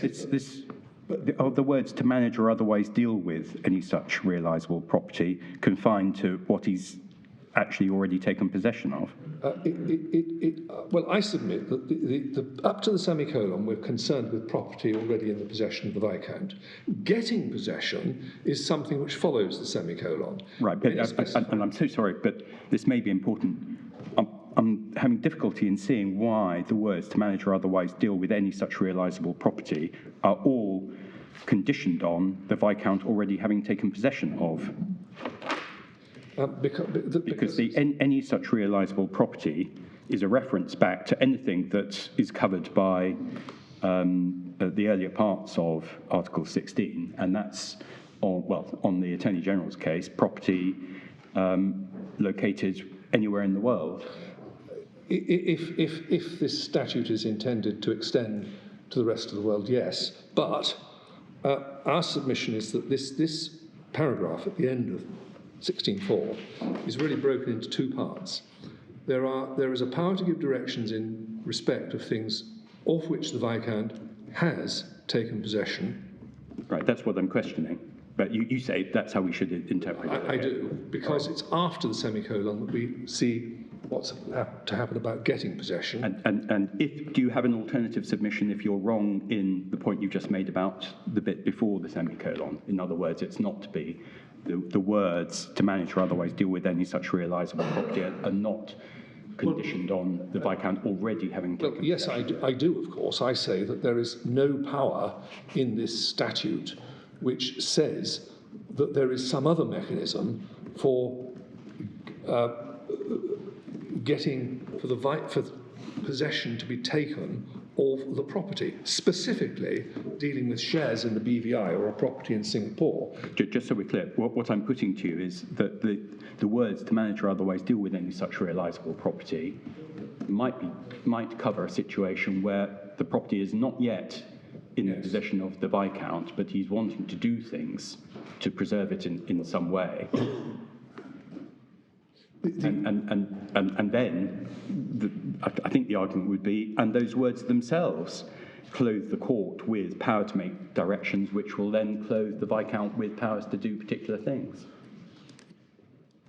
My Lord, it is, I would submit, remarkable if the intention here was that a court could fashion an order requiring somebody to do something as dramatic as to sell property abroad and bring it back to Jersey, proceeds of sale, that they're to ship substantial chattels or whatever in another country back to Jersey, that they're to sell them somewhere else and bring them back to Jersey. It's absolutely remarkable that if that is what was envisaged, nothing was provided about it. Because But something has been, on this construction, something has been provided. But Okay, all right, I'm sorry. I think we've got your submission. I'm being reminded you haven't got very much longer, so you better show us the authorities which you say. I will if I may. Can I, Perry is... Before moving away from 16, Yes. Why can't the court just make the order under paragraph 1, 16.1?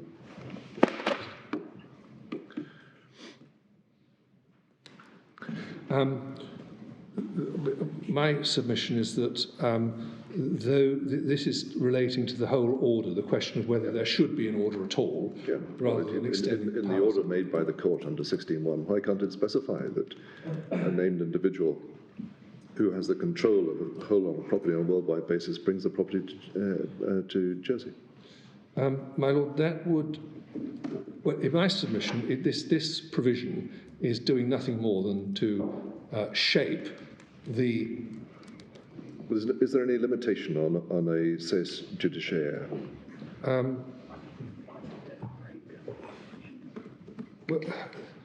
Well, the saisie judiciaire can provide for the things which are included in paragraph 4 of the article.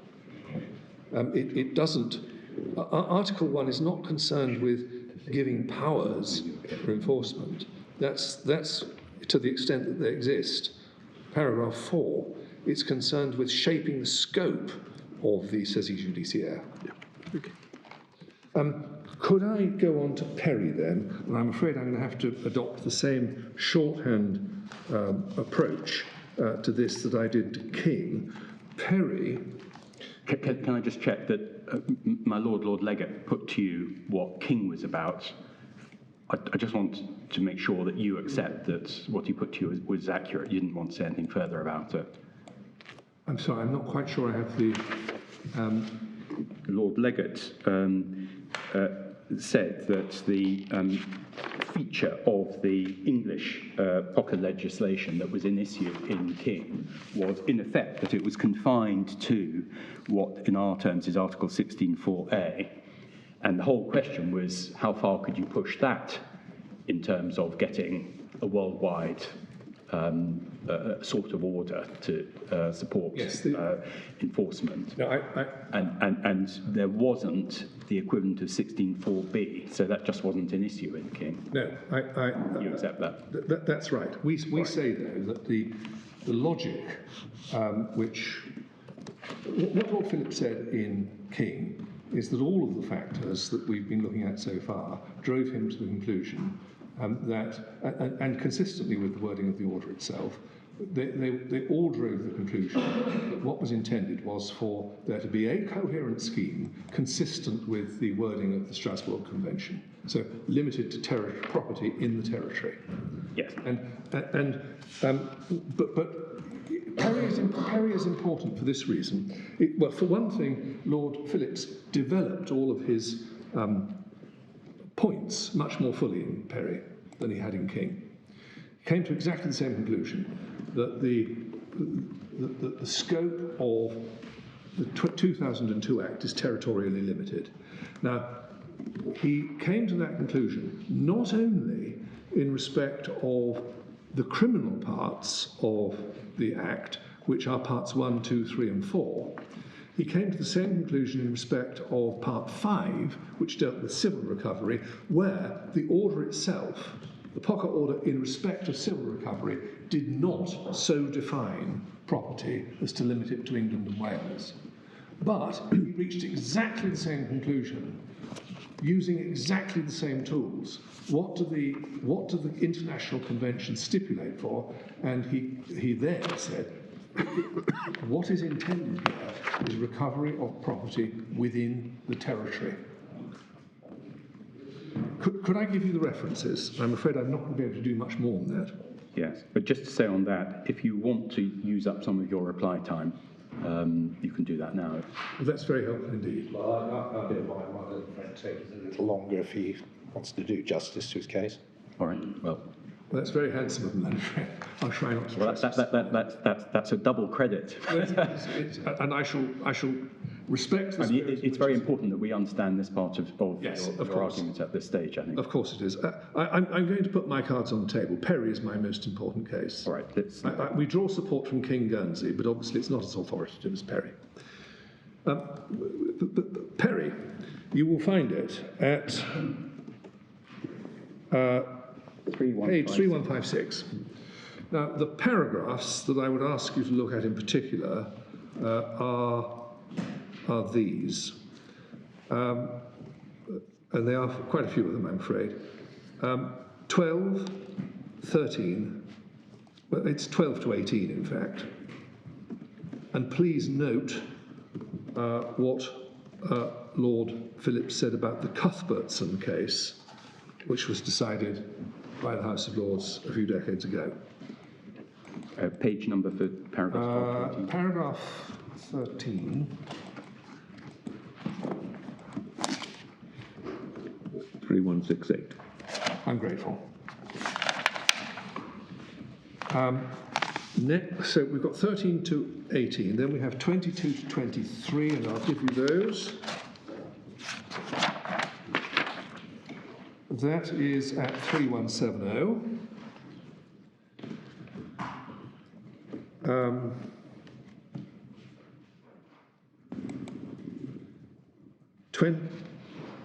36 to 30, sorry, not, that's the wrong reference.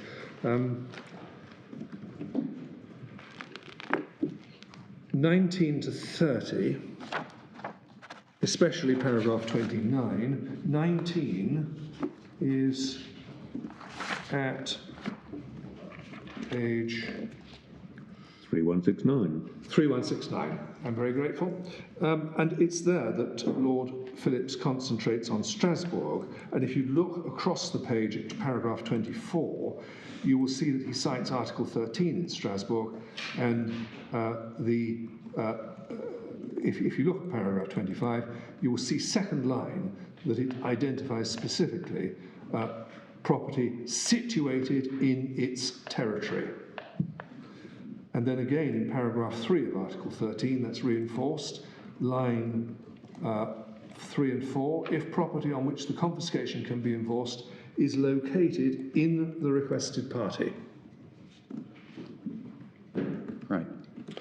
So I'm not quite sure how that helps you. That, as I understand it, is an international convention imposing, I mean, it says it, obligation to confiscate, yes, an obligation on a requested state to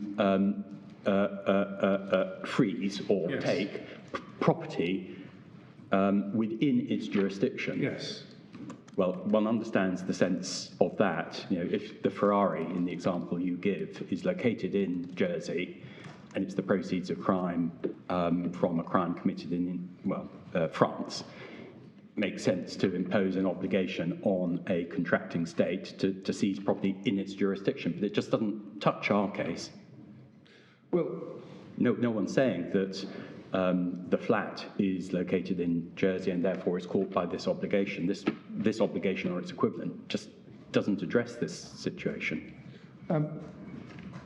my lord, what these conventions envisage is what is set out there in Strasbourg. The Jersey law in our submission does not indicate in clear terms anything to suggest that it was intended to be used more widely. On the contrary, we submit the territorial intention is there in terms in Article 39. The Article 16.4a territorially limits vesting to Jersey. There is nothing in the other articles which say that it is permissible for orders to be made which extend the scope of recoveries beyond the territory of Jersey. Well, 2 points on that. First of all, isn't it Article 16.4a which directly corresponds to this obligation? So this obligation from the Strasbourg, and you tell us the Palermo Convention, is for a state to seize property actually within its jurisdiction, and that is achieved in Jersey by 16.4a. But only with respect to the defendant. Right, but this does not impose a limitation that says, and you can't do more than that. It doesn't say you can't do more than that. I accept that. But for that principle, we need to look at the canons of construction, and I particularly want to draw attention in a couple of passages in the speech of Lord Reed in the same case, and also to a passage in KBR which deals with the interpretation of statutes. Yes, all right. You say, well, there's nothing to say, no indication that Jersey was going further than its international obligations required it to do, and also that every state who signs up knows it might be a requester and it might be a requested state, and they didn't sign up to other states being able to freeze property in their territory. Yes. They assumed that they would be the ones to freeze property in their territory. That is so, certainly. That is what we say. Yeah. It doesn't, State C hasn't accepted that State B can come in on behalf of State A. Now, what we, a very important point, and I'm sorry, I was on the verge of interrupting if I didn't interrupt, for which I apologise, my Lord Sales a moment ago. 16.4a is only concerned with the property of the defendant. Now, the whole purpose of the modified law is to be able to recover property, not only the property of the defendant or under the defendant's control, it's to be able to recover property which the defendant has given to other people, which he's lost control. Those provisions are covered by B and C, but there is nothing in those provisions, nor is there anything in the modified law, which says that when it comes to property outside the jurisdiction of Jersey, it is permissible now, although you can't do it in the case of the defendant's property, it is permissible now, so far as third parties are concerned, to step outside Jersey. That's a very important counter we submit to the analysis which my Lord has described. Could I then give some more paragraph references, please? 31 to 38, that begins at 3172. And then this is really an all-important paragraph. I'm afraid I don't really have time to go through it.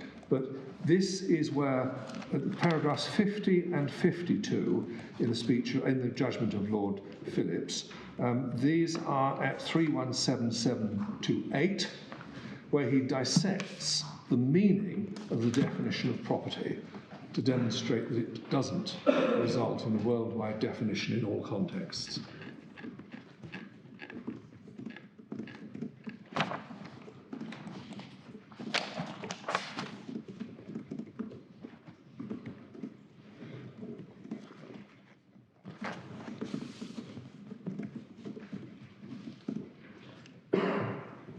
Where do we find the definition? The definition of property,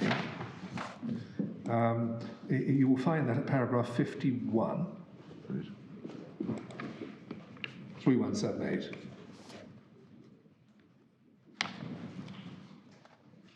This is the Part 5 definition of property, which is nowhere qualified by reference to England and Wales, Scotland or Ireland. But is there an equivalent of whether in Jersey or elsewhere? Well,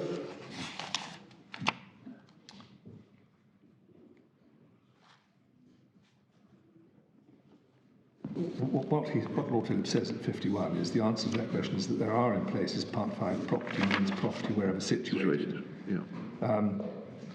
Even if recovery order can only be made in respect of property within the United Kingdom. So it is defined as property wherever situated. Yeah. What is your specific submission on 16.4b? Is it that the word property there shouldn't be given Yes. its effects as in the definition? Yes, An equivalent. it should be read down. And this is a very important point in our case. We say that for the reasons that Lord Phillips explains there at paragraphs 50 to 52, it's permissible to do this and one should do it. And he did this in King as well. You have to have, I dealt with this briefly earlier, you have to have a worldwide definition of property at some point in the legislation, because if you don't, you won't catch proceeds of crime obtained in some other jurisdiction, even when it's remitted to Jersey. So if money is obtained fraudulently in France and it's then sent to Jersey, if you had a definition that tied property to Jersey itself, it would mean you would have to ignore the property which came in from France, which had been fraudulently obtained. But when the drafter wanted to make it clear that it was confined to property in Jersey, as in A, they said so. Well, but B, you invite us to read that into the word property, do you? That it's property in Jersey. yes, because for one thing, that is consistent with the convention. For another thing, there are no mechanisms given to the Jersey authorities by this law for enforcing outside of Jersey. The enforcement is entrusted to the Viscount. It was a Jersey officer. Sorry, just on the text of 4B, isn't the property a reference back to any realisable property held by that person, i.e. a specified person? So that seems to take you back to the definition of realisable property, which is property situated anywhere. Well, I'm sorry, might I have just one moment? Yes. My lord, we say this is a contextual matter. It's to be interpreted, as Lord Phillips said, against the background of the conventions. It's to be interpreted by looking at the recovery mechanisms which it devises. It's to be interpreted in the light of the presumption of the canons of construction that the law is confined to persons and property in the island of Jersey. And there is nothing in the legislation which indicates that the law is intended to range beyond Jersey. Well, except for the definitions. Well, no, my lord, that definition, with respect, is designed to catch proceeds of crime wherever they may be in the world. But it doesn't mean that the enforcement can be anywhere in the world. Forgive me for pointing this out, but even on your formulation just given to us, it's acceptable, because you said that the canon of construction is to be confined to persons and property in the islands of Jersey. Well, the order is confined to persons in Jersey. Well, my lord, can I, in those circumstances, go to what? Well, I don't want to take you away from Perry, which you tell us is your most important case. I think you should finish your submissions on that. Yes, certainly. I wasn't going to leave Perry, actually. I was going to go to the speech of the judgment of Lord Reed about this. In particular, could I draw attention? I probably have to come back to what Lord Phillips said, but on this very point. Okay, just on, I'm looking at paragraph 51, and I'm trying to digest what the case was about. But it seems, is this right, that the statutory provision under interpretation in Perry was focused on direct recovery in civil proceedings in the UK of property obtained through unlawful conduct. In other words, property in the UK which had been, through some process, obtained through unlawful conduct. Is that right? It was property abroad. Whether that could be the subject of a civil recovery order. Yes, but the legislation, the relevant provisions of the legislation, were focused upon property in the UK. That was the argument, I think. That was indeed the argument. Right. And it was rejected in respect to civil recovery, even though civil recovery didn't expressly say restricted to the UK. All right. That's why it's significant. But could I just take up this point that my Lord raised a moment ago about the effect of the presumptions. Lord Reid dealt with it very clearly at page 3197 in paragraph 136. And in his reading in his interpretation of the word all property wherever situated, at subparagraph 5 within, or point 5 within paragraph 136, he said this: there is a presumption that Parliament does not intend to legislate in respect of property outside the United Kingdom, and in particular that legislation is not intended to authorise the seizure or confiscation of property situated outside the United Kingdom. If directing through some unspecified mechanism the trustees to sell up, to bring back, whatever they have to do, property back to the United Kingdom, if that's not confiscation of property outside the United Kingdom, I ask rhetorically, what is it? If this scheme is not intended to operate outside of Jersey, it is just as objectionable for a Jersey court to say, you, the Jersey trustee here in St Helier, must make the arrangements to sell up something which is in the BVI and bring it back. Or you've got to do something else. You've got to assign all rights to that property to somebody in Jersey. Again, no such provision is made. Under the English statute, in terms of criminal cases, there is provision for a receiver to be appointed, but Jersey hasn't gone down that route. What it's done is give the Viscount the power to demand possession, but without saying how he goes about getting it, and possession of, in this case, something which cannot be possessed because it's an incorporeal item. And it says nothing about transferring shares, executing assignments of shares, or anything of that kind at all. Can I just make sure that I've given you all of the references in the speech of Lord Phillips? I've given you 50 to 52. Then we have 57 to 60, dealing with reciprocity, at 3179. And I just flag 61, where Lord Phillips repeated word for word what he had said in King, the passage that you've seen already. So that's page what, sorry? That is at page 3180. Okay. Paragraph 61.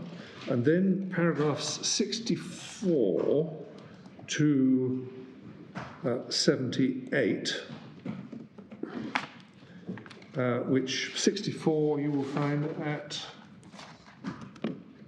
page 3181. So those are the paragraphs in particular in the judgment of Lord Phillips. And then for Lord Reid, paragraphs 116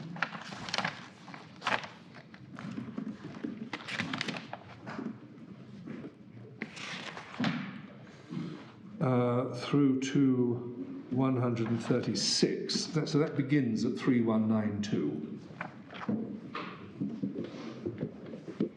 I've taken you already to the passage in 1365, but I can just make sure that does cover. I'm so sorry, I missed the paragraph numbers that you... Certainly. It's 116 to 136. Thank you. Beginning at 3181.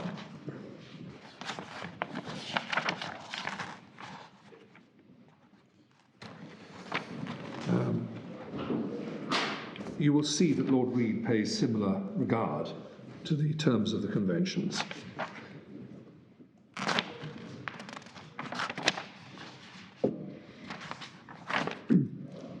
Could I ask you,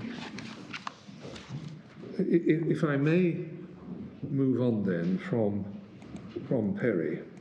But those passages do contain points which are critically important to our argument, though I'm afraid I don't have the time to go through them. But I would like, if I could, to mention the decision of King in Guernsey, and I'm really not going to have time to take you through it, but you will find King Guernsey reported, it is in page 2826 of the bundle. It's paragraph 13 that you need to see that the Lieutenant Bailiff reached exactly the same conclusion as Lord Phillips in King. And he specifically rejected, in paragraph 13... And page for paragraph? Page 2826, and give me just a moment and I'll give you the page reference for para 13.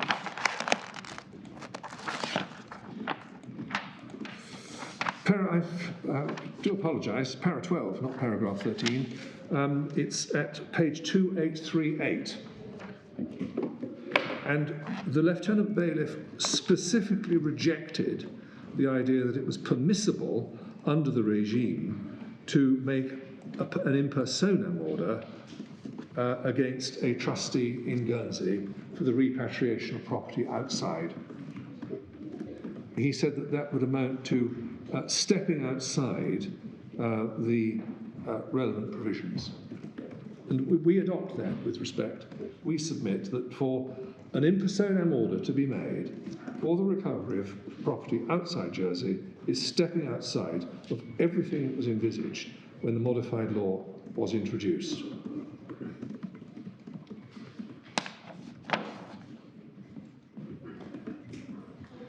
And where do we get the terms of the LOR which were being interpreted in this case? You will find he dealt at some considerable length with the provisions of the... I think it's page 2836, just above paragraph 10.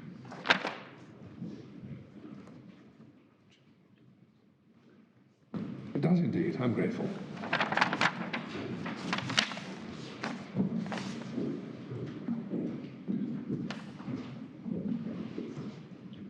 Right, yeah, in fact I was interested in the power... The counterpart to Article 16? Yeah, 16.4. Yes. Where does one see that?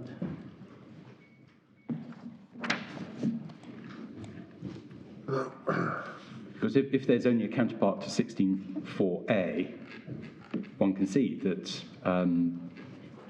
it would be difficult to extend 16.4a to say, and that covers an in personam order against trustees, but we're dealing with 16.4b. So can you just help us with the relevant provision of the ROL that was in issue in this case? Yes, certainly. My Lord, I wonder if I might deal with that in this way. Could I possibly give you that reference at a later point? All right, certainly. Rather than lose time trying to spot it just at this moment. Of course. Mr. Hanson, I think, has got it already.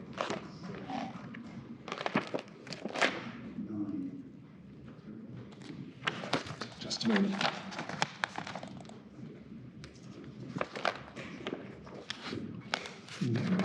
No, I'm afraid I'll let you have it later. Certainly. If I could then deal with yes, KBR, and this is just on the point about the effect of the presumption. KBR in the Supreme Court is at 3078.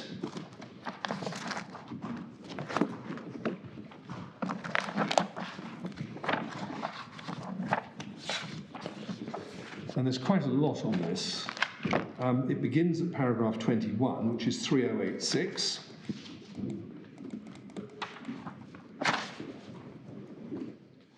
I can take this, I think, very shortly. We're not going to do better for the force of the presumption than what is said in paragraph 21, where, amongst other things, Maxwell on the interpretation of statutes is cited. So paragraph 21 in Lord Lloyd Jones' judgment.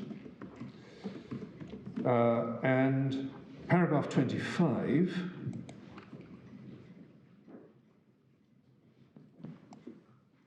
last sentence, accordingly not necessary in invoking the presumption to demonstrate that the extraterritorial application in issue would infringe the sovereignty of another state in violation of international law.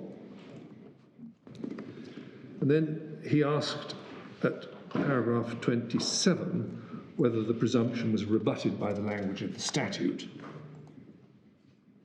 And he said that the answer would depend upon the wording, purpose and context of the legislation considered, and in the light of the relevant principles of international interpretation and the principles of international law and comity.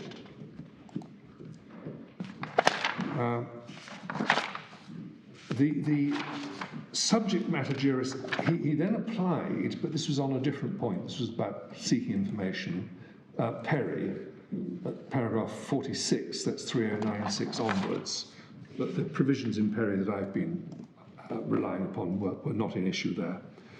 And he then went on at 3101 in the last three paragraphs, 64 onwards, to reject the divisional court's sufficient connection test as a basis, effectively, for extending jurisdiction.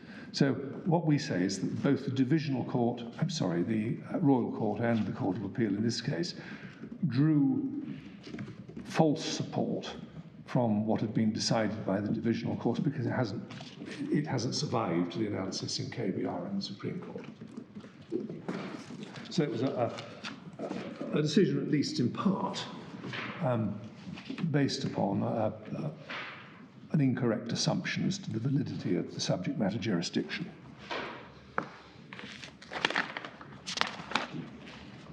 My Lord, there is another point that I would like to... throughout our written case, obviously, we have developed all the points that we want to rely upon in particular. But we have at paragraph 30 highlighted as well, I haven't made any reference to this thus far. I think it's paragraph 30, yes. It's paragraph 29 actually, 29 and 30. We deal with related legislation. I've mentioned it briefly. The Civil Asset Recovery Law of 2007 also adopts the worldwide definition for property. And the necessity for the worldwide definition is demonstrated by the fact that in that particular statute, it was said at 6.5a, Article 6.5a, which you will find at 1909, that the enforcement was confined to property in Jersey. So the worldwide definition of property for the catching purposes is necessary, even though it is only intended to use the statute in Jersey. Now, at paragraph 30, we also highlight another matter which may be of significance, and that is that the draft regulations were debated in the States of Jersey Assembly and in July 2008, and the Minister for the Treasury introducing the legislation, I'm told it's pronounced Senator LeSueur, specifically said that the purpose of the legislation, you'll see it highlighted at the top of 1799, so it was to seize assets within local jurisdiction. And we would submit, it's stretching it, to say you're seizing assets within local jurisdiction if you're calling for the reeling in of assets in the BVI or Singapore.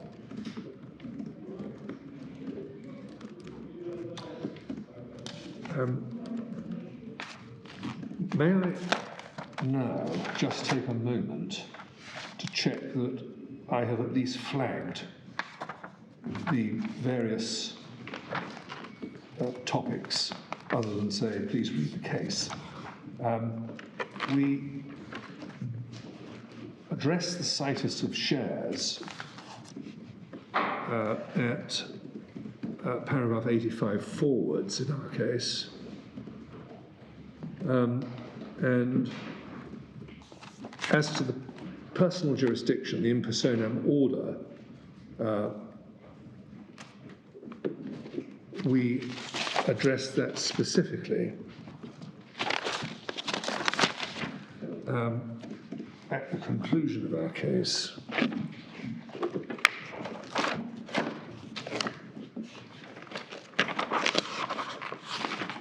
Apart from the annexes. At section L, beginning at paragraph 109 on page 1822,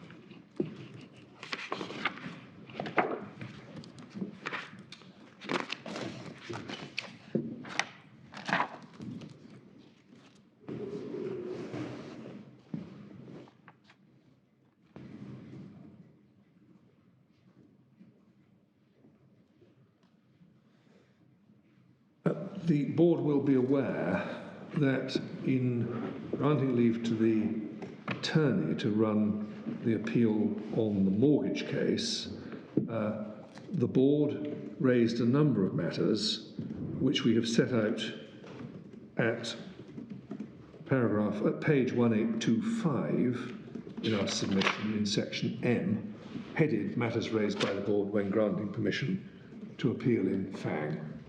And some of those have a bearing on the Tantular case, and we've answered them in those pages.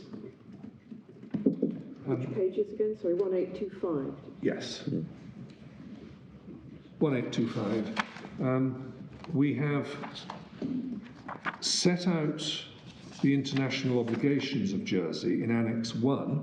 This is where all of the conventions are identified. Apart from, we haven't dealt here with Palermo, but Palermo is in the bundle. Palermo is the relevant one, I think you told us. Yes, it's certainly the one that's relied on by the attorney. And I'll give you the reference to Palermo in just a moment, if I may. But all of the conventions which are relevant, apart from Palermo, are analysed in Annex 1, which begins at 1827.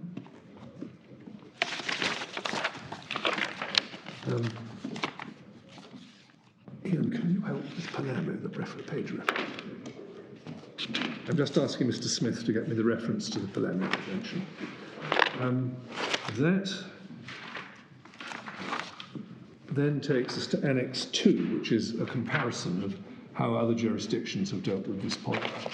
I'm going to ask Mr. Smith to follow on that point if he may. Before I do so, because I'm now conscious of the fact that I'm over 20 minutes beyond my allotted time, and I do not wish to trespass on the generosity of the court and of my opponents. You're not. I mean, it's basically come out of your reply plus a small credit for him. Yes, I acknowledge that, for which I'm grateful on both counts. Yep. Is there any other point upon which I can assist the board? No, I think you've assisted us greatly. Thank you. Thank you very much. My lords, my lady, the reference to the Palermo Convention is the electronic bundle 3373. That's where it starts. The United Nations Convention Against Corruption 2003. Thank you. And that's referenced at page EB 1829 in our written case. Yes. I wanted just before, I don't think I have time to go through the three jurisdictions that I wanted to, but I will give you some references to look up.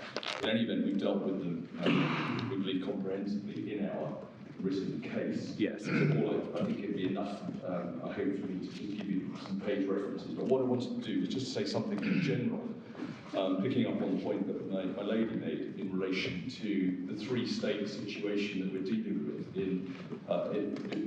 if the Attorney General's case on this is right, what they're seeking to do is to say that we, the island of Jersey, can take an approach which will now involve 3 states, not just 2, but 3.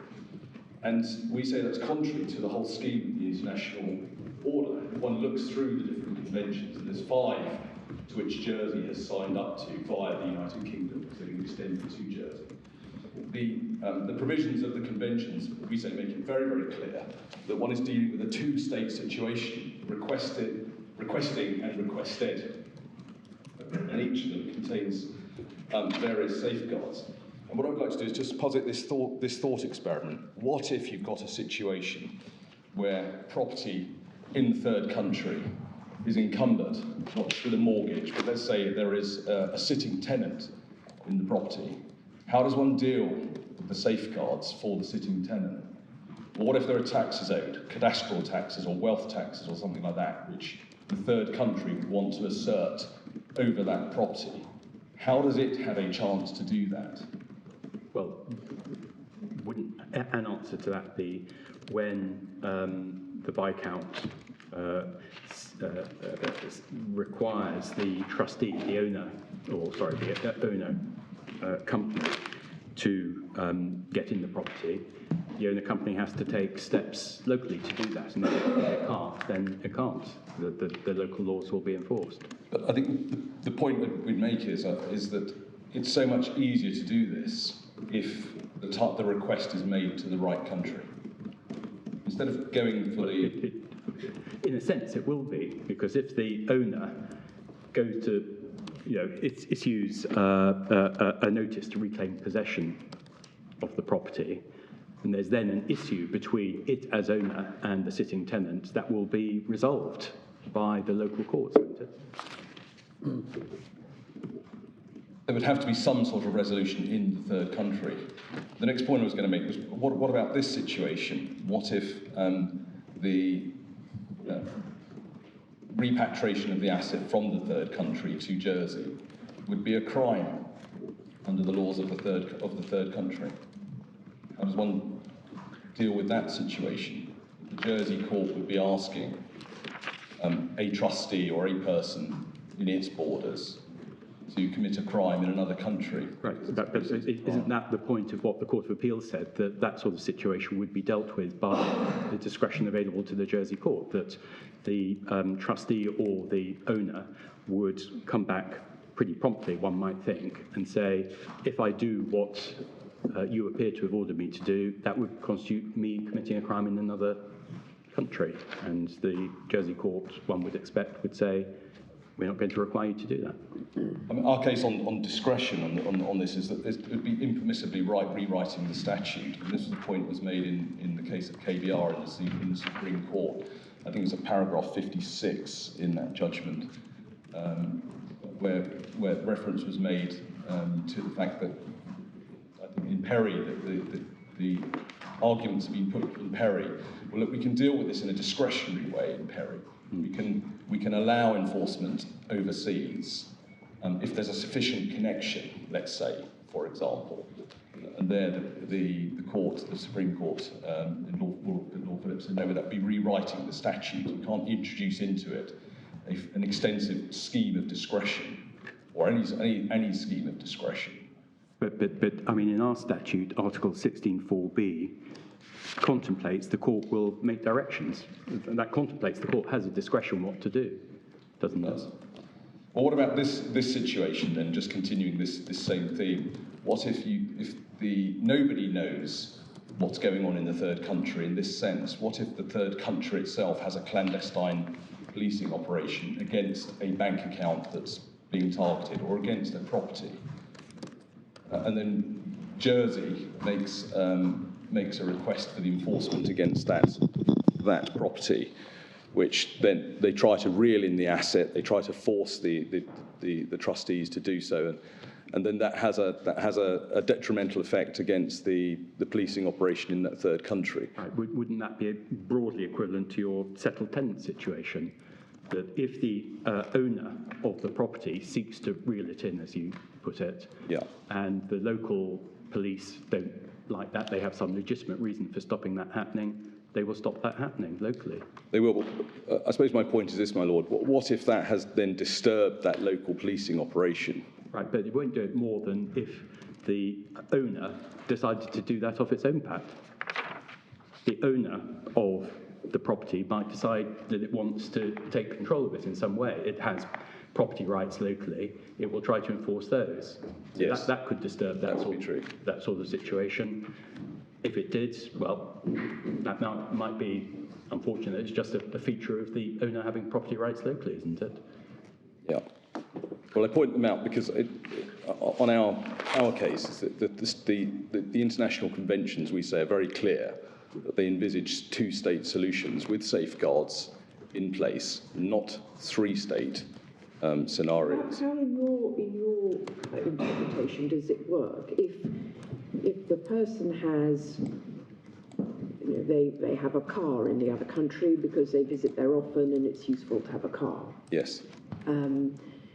But they are in Jersey. So then Indonesia would go to wherever the car is, say, Germany, and say to the German authorities, can we seize that car? And you say the German authorities would have power to seize the car, and then it would be up to somebody to notify the Jersey person that that has happened, and then the Jersey person can go to Germany and object to the freezing of the car. Yes, correct. The point is that it seems to us that the conventions envisage, I've got to stand close to the microphone. The conventions envisage just exactly that scenario, that instead of going for, metaphorically, the big toe at the end of a limb, what the authorities are supposed to do is to go for the jugular, which is the property itself.